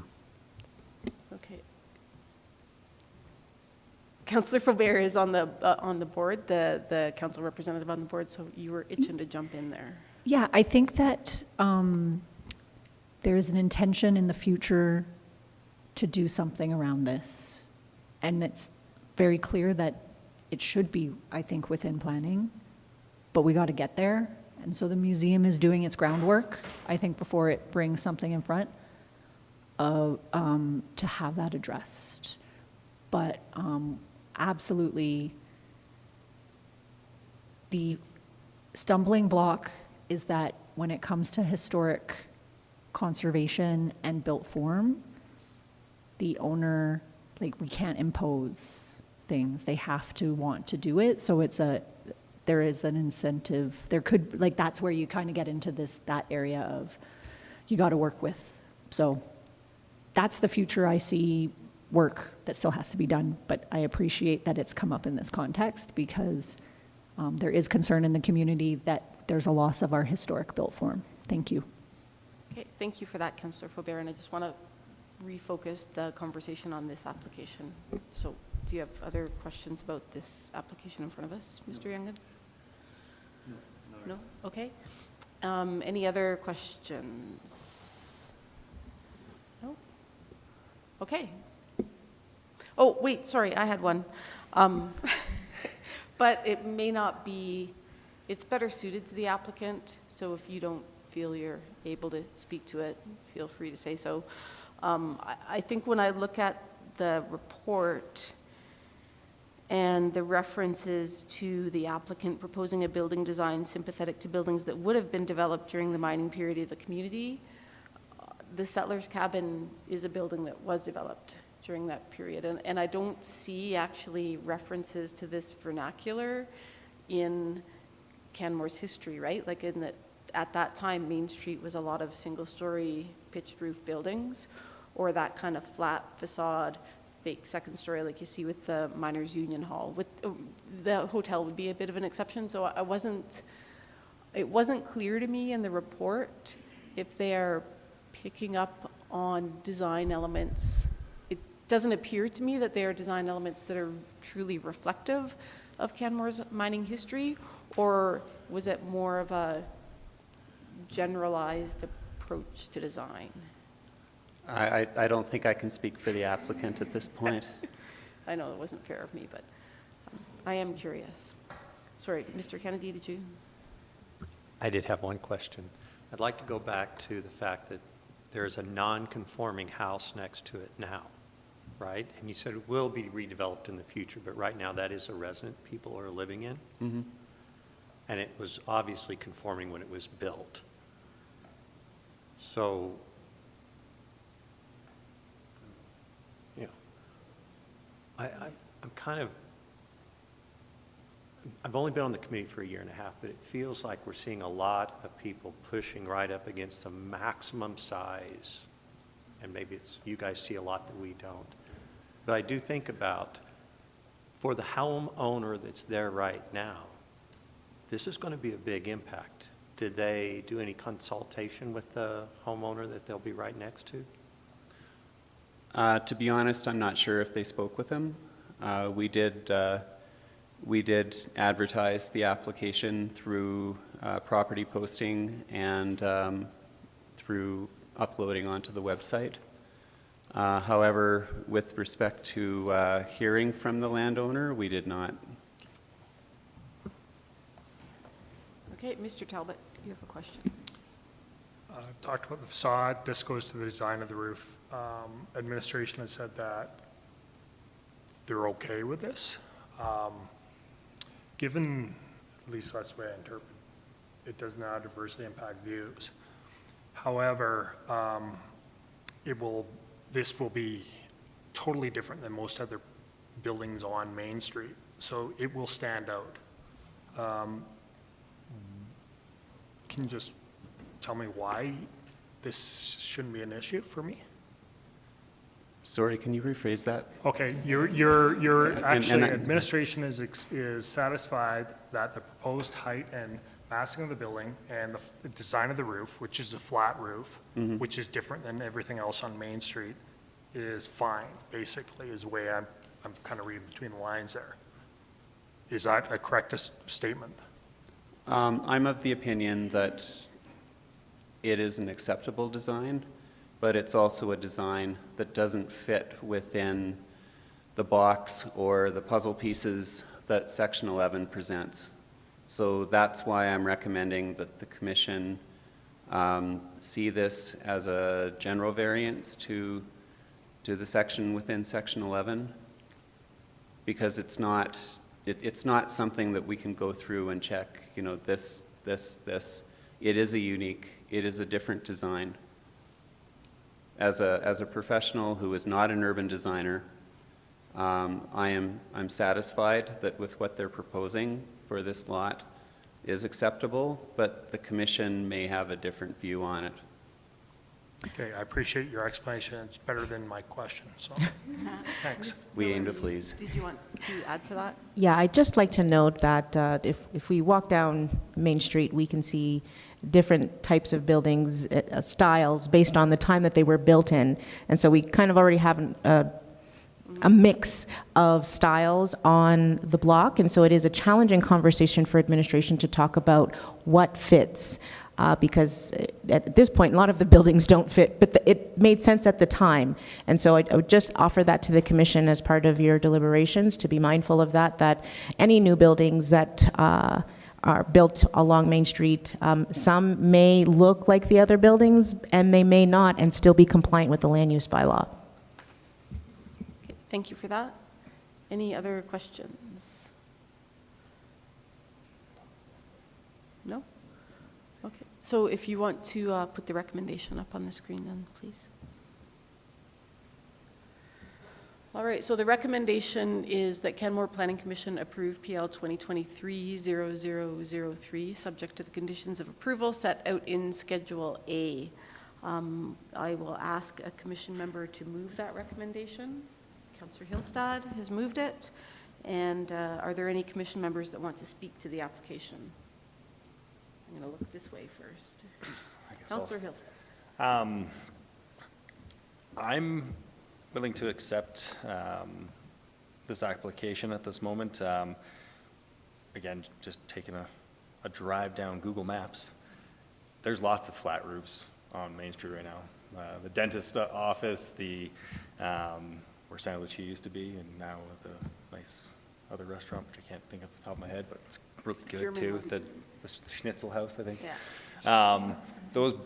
Actually, that building in particular actually has a very similar facade. It's one story shorter, but it's got a very similar facade to this one. So to say that this is going to be completely out of place is, I would say, incorrect, because we actually have a few buildings that do mirror this.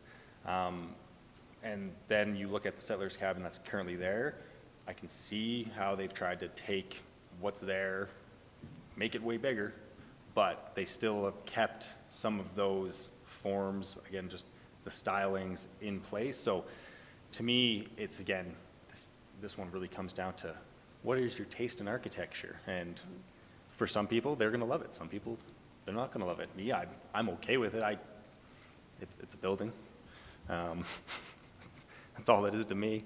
The stepping back, I don't think will be an issue because, again, you have the dentist office and things where it is a straight big wall of brown and very bland. So to me, I think this actually looks fairly nice. Will it stick out a bit in that particular spot at the moment? Yes. But again, I think, again, administration working with the applicant has got it back to something that's reasonable. I wouldn't have been supportive of way overarching balconies, so that's great to hear that that was able to come back. I think the rooftop patio, again, would it be great if that was for residents and not visitor accommodation? Yes, but again, that is an approved use. It could switch down the road. I think overall, again, I think some people are going to love this design. I think some people are not going to, but I think I can support this application as it is. Thank you, Councillor Hillstad. Anybody else? Mr. Talbot. Thank you, Councillor Hillstad, for pointing out the bank building and I'll just call it the Schnitzel place too. Yeah. Where I see the difference on those are a two-story and a one-story building. And I have no problem with a flat roof if there's some articulation in the floors. Given the lack of articulation in this, I cannot see myself supporting this. Looking at the floor plan, there are some minor tweaks that I think, well, nothing is ever minor, but there's some alterations that can occur on that third level that could allow for some articulation so that it isn't as abrupt as it feels. So I will not be supporting this. Okay, thank you, Mr. Talbot. Mr. Youngan. I think there are a lot of very interesting topics that this project brings up. It's almost too much for us to address at this meeting, but I think there's some very interesting conversations. I guess the two previous commission members that spoke before me kind of addressed urban planning, so maybe I'll start with that, or urban design. And I think there's actually an advantage to building up to the street front from an urban design perspective, and administration can correct me if I'm wrong with that, but I think defining an urban street front and having consistent setback is something that is recommended in the urban design guidelines, I believe. In the town center district, there's actually a required minimum 2-story height for new developments. So, single-story developments are intended to be phased out. We're trying to densify and create a bit more of an urban street wall there. So, I think there are many things that we can discuss and maybe criticize about the design. To me, from an urban design perspective, it's actually good to have 3 stories, the density, and also to have the balconies there that maybe animate the street a little bit.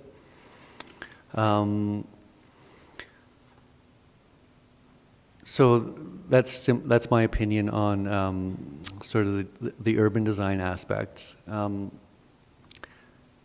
Architecturally, okay, maybe I'll talk about history since I brought that up before. I mean, I think in an ideal world where we would like to get to is when an application like this comes forward where there's a historically significant building on a property, that the town works with the property owner, and we know that no one can force an owner to designate a building, but maybe there's incentives. Maybe we can offer a density bonus in return for them to move that building. There's a good example in Banff, the Astor housing development done by the town of Banff. There was a historic cabin on that property, and what they did is they moved it out of the way and used it as a construction shack, site shack during construction. And then once the building was done, they moved that on top of the building, and so it becomes like the social gathering space that you can rent out if you're a resident there. I mean, it would be amazing if the settlers' cabin, maybe somehow we could make a deal with the property owner, they get a density bonus, that gets moved over to the Mustache lands, and then when CCH develops community housing in that area, that somehow that building becomes, again, a place of social gathering, because the settlers' cabin has played an important role in the community to provide a space for people to gather and create community. So, I mean, that would be just an ideal scenario. So, I guess I would just encourage the efforts that are going on through the Canmore Museum and also coordination with planning to, find opportunities like that.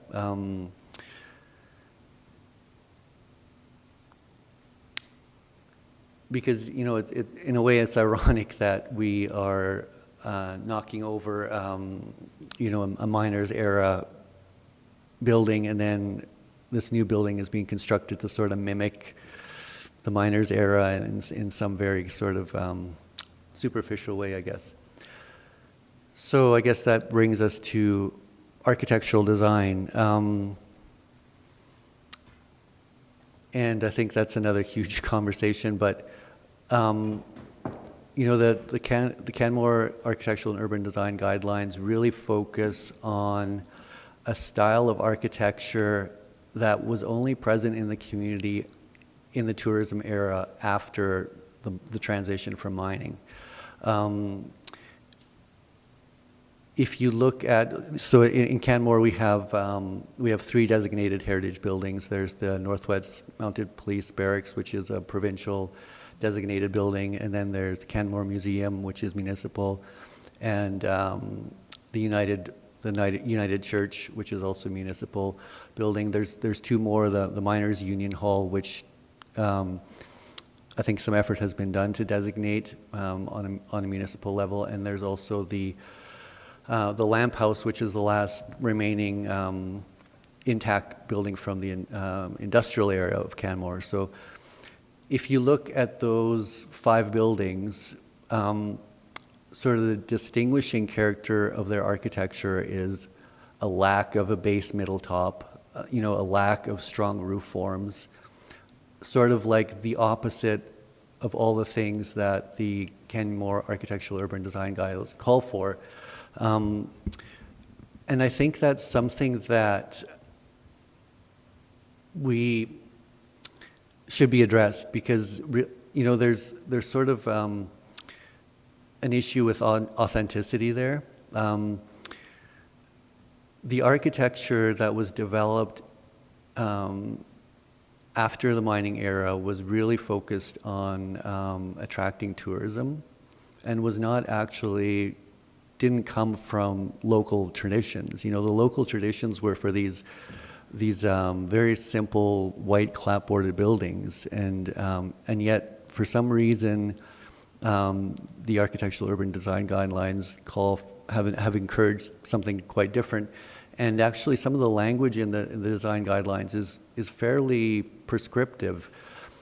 So I think one of the strengths of the urban design guidelines, architectural urban design guidelines, has been that they are flexible, and they've allowed for some interpretation, because if you take them literally, I think they're really too prescriptive. You see on Main Street, you see a lot of Bavarian buildings from the era, just following the transition to tourism. And it's sort of an example of, just picking a random style that people think would appeal to tourists, but aren't really authentic to the place. So, it's a huge topic, and I think it's a really worthwhile conversation to have, though, because architecture, speaks to the community's identity.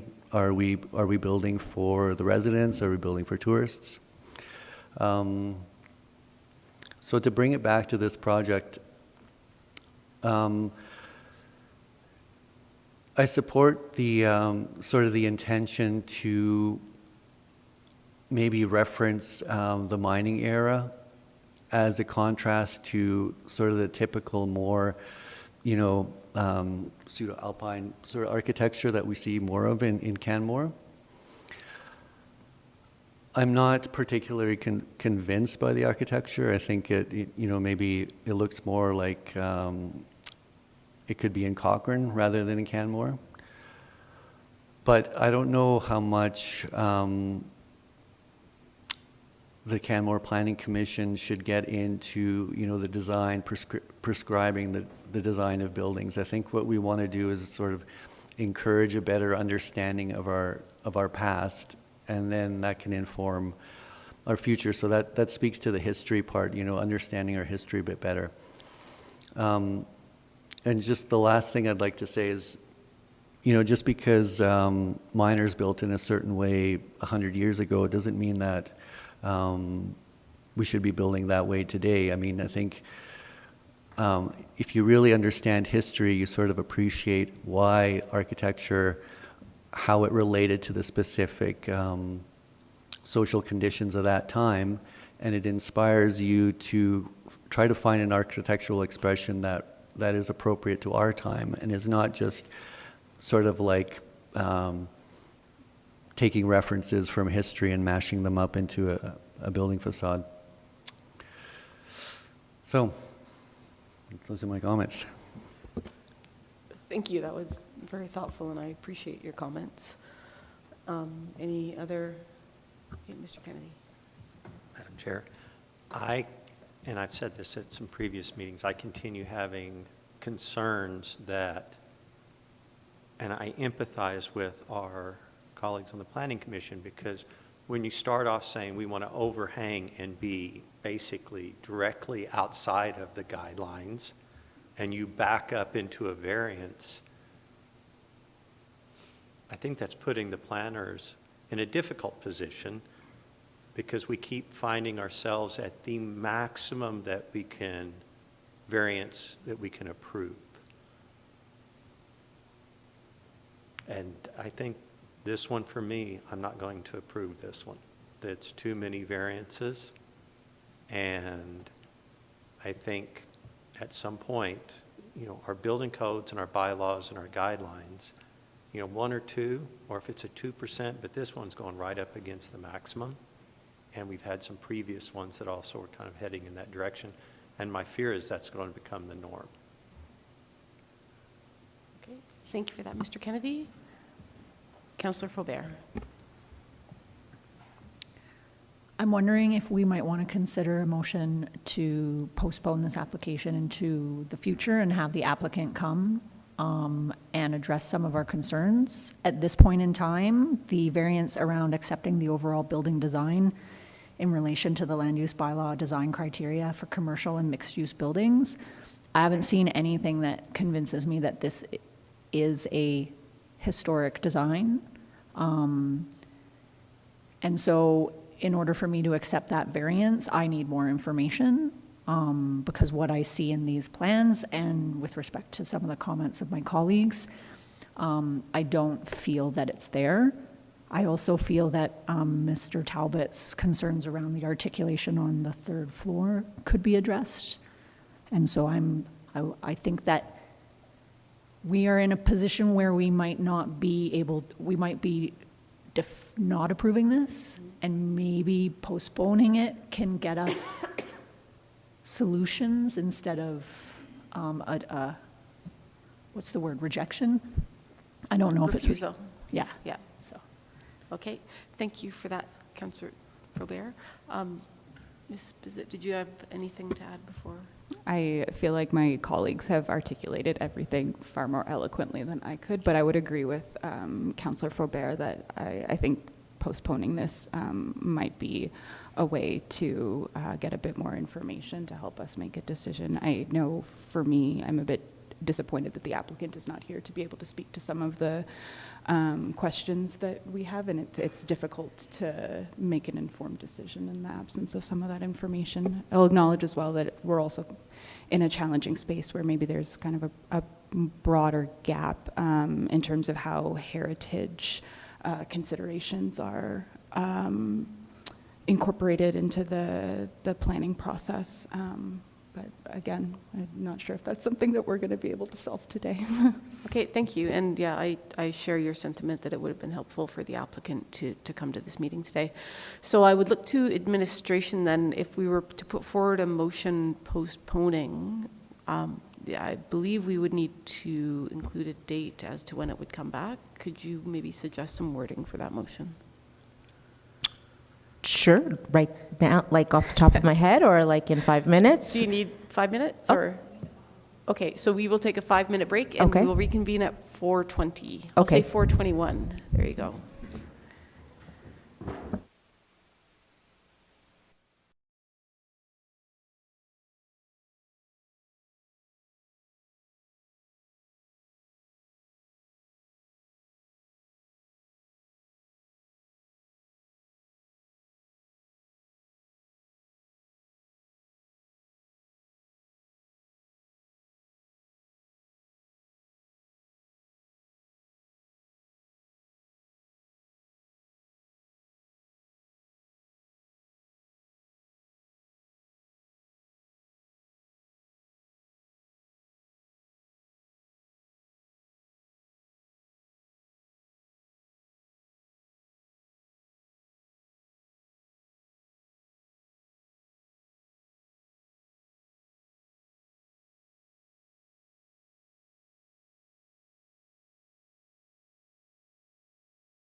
Okay, thanks. Yes, so we are back, and there's a motion up on the screen that Canmore Planning Commission postpone PL 2023-0003 until the next Planning Commission meeting scheduled for November 29th. Councillor Faubert, this is a result of a motion that you had discussed before the break. I'll give you a chance to speak to it now. Absolutely. I would like to postpone this application and return at our next date on November 29th to create the possibility for the applicant to return and provide additional rationale around how the where's my overall building design in relation to the land use bylaw criteria is historic or refers to historic architecture from Canmore's past. Okay, thank you. Are there any comments on the motion before we vote? Mr. Youngin. So I'm in agreement with the motion. I think it would be good to hear from the applicant. I do have concerns about the architectural expression. Maybe my concerns are different than some of the other commission members, but I think we all do have questions that we would like to ask the applicant. Okay, thank you. Anyone else want to speak to it? Okay, so I will put it to a vote then. I won't read it again. It's up on the screen. All in favor of postponing. All right, and that is carried unanimously. Mr. Schneider, I would strongly encourage that the applicant view the tapes from today prior to coming to that meeting. Okay? They will. Thank you. And Ms. Miller, did you have anything to add? I have a question. Yes.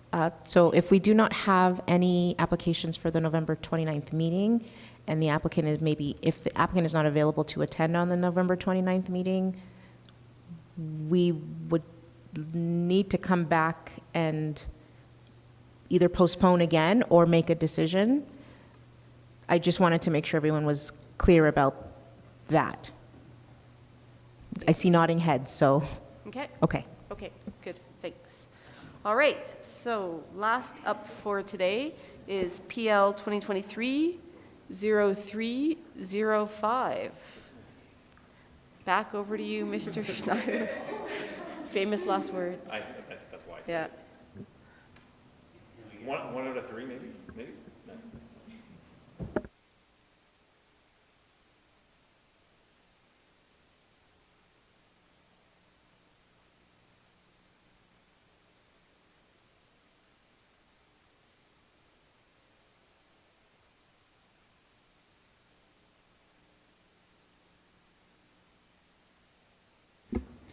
Thank you, Madam Chair. This is application 2023-0305, 177 Mountain Avenue.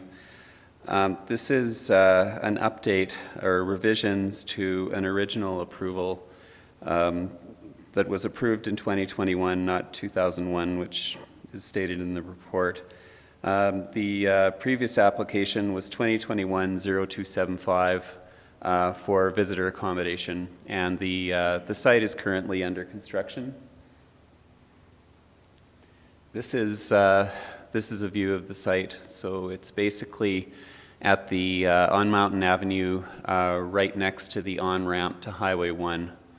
So there's hotels, there's visitor accommodation, there's a church in the area, and a number of new developments across the road on Bow Valley Trail in the vicinity.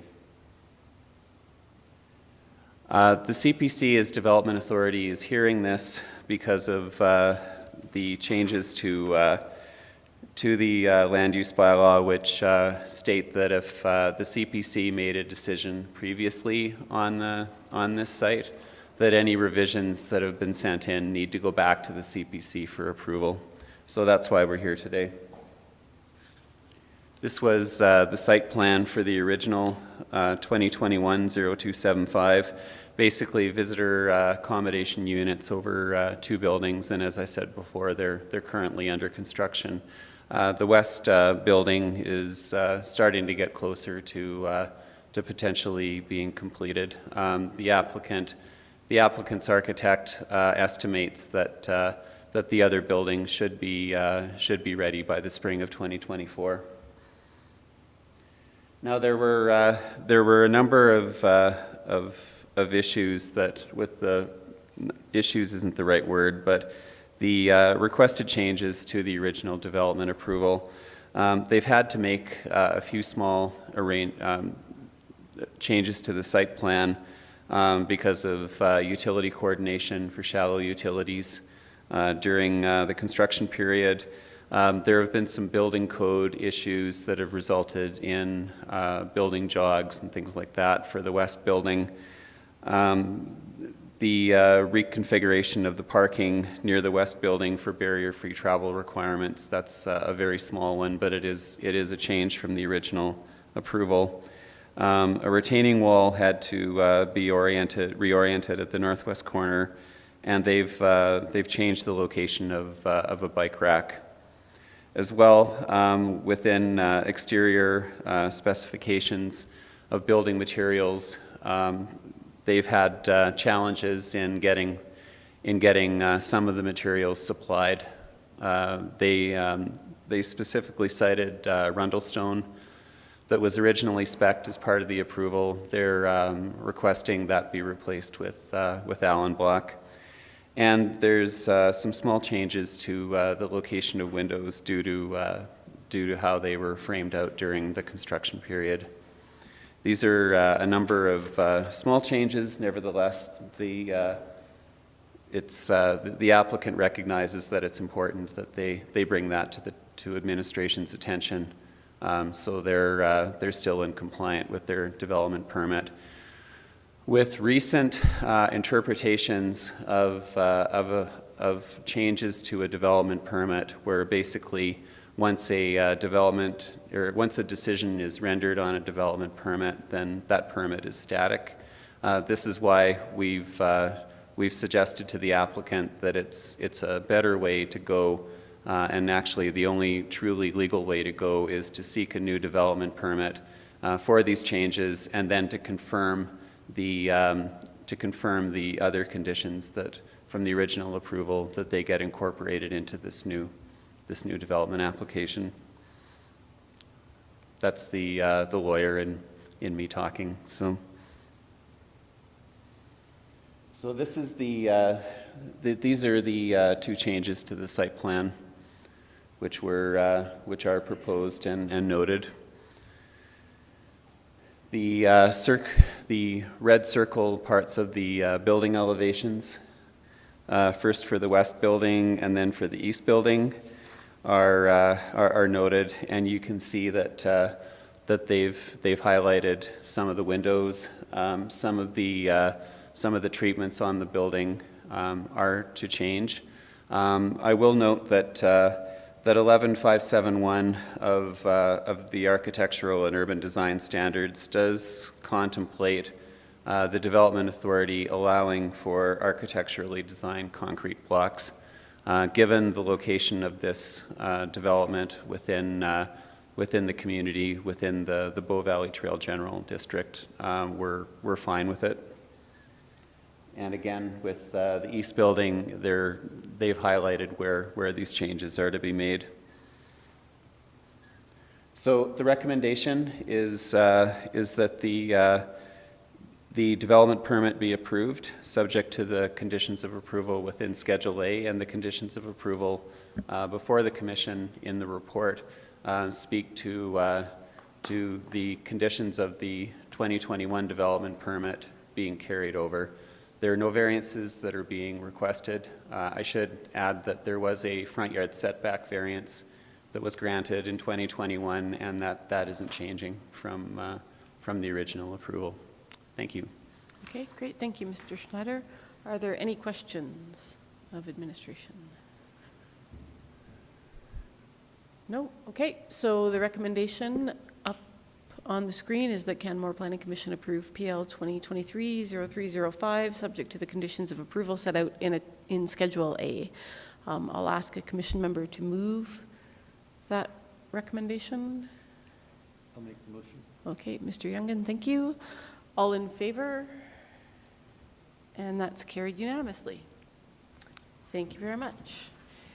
And then with that, I guess I'll ask the secretary when our next scheduled meeting is. November 29th. November 29th. Knew that now. And so I will move that the commission adjourn the October 25th meeting of the Canmore Planning Commission. Those in favor? Okay, approved unanimously. Thank you, everyone.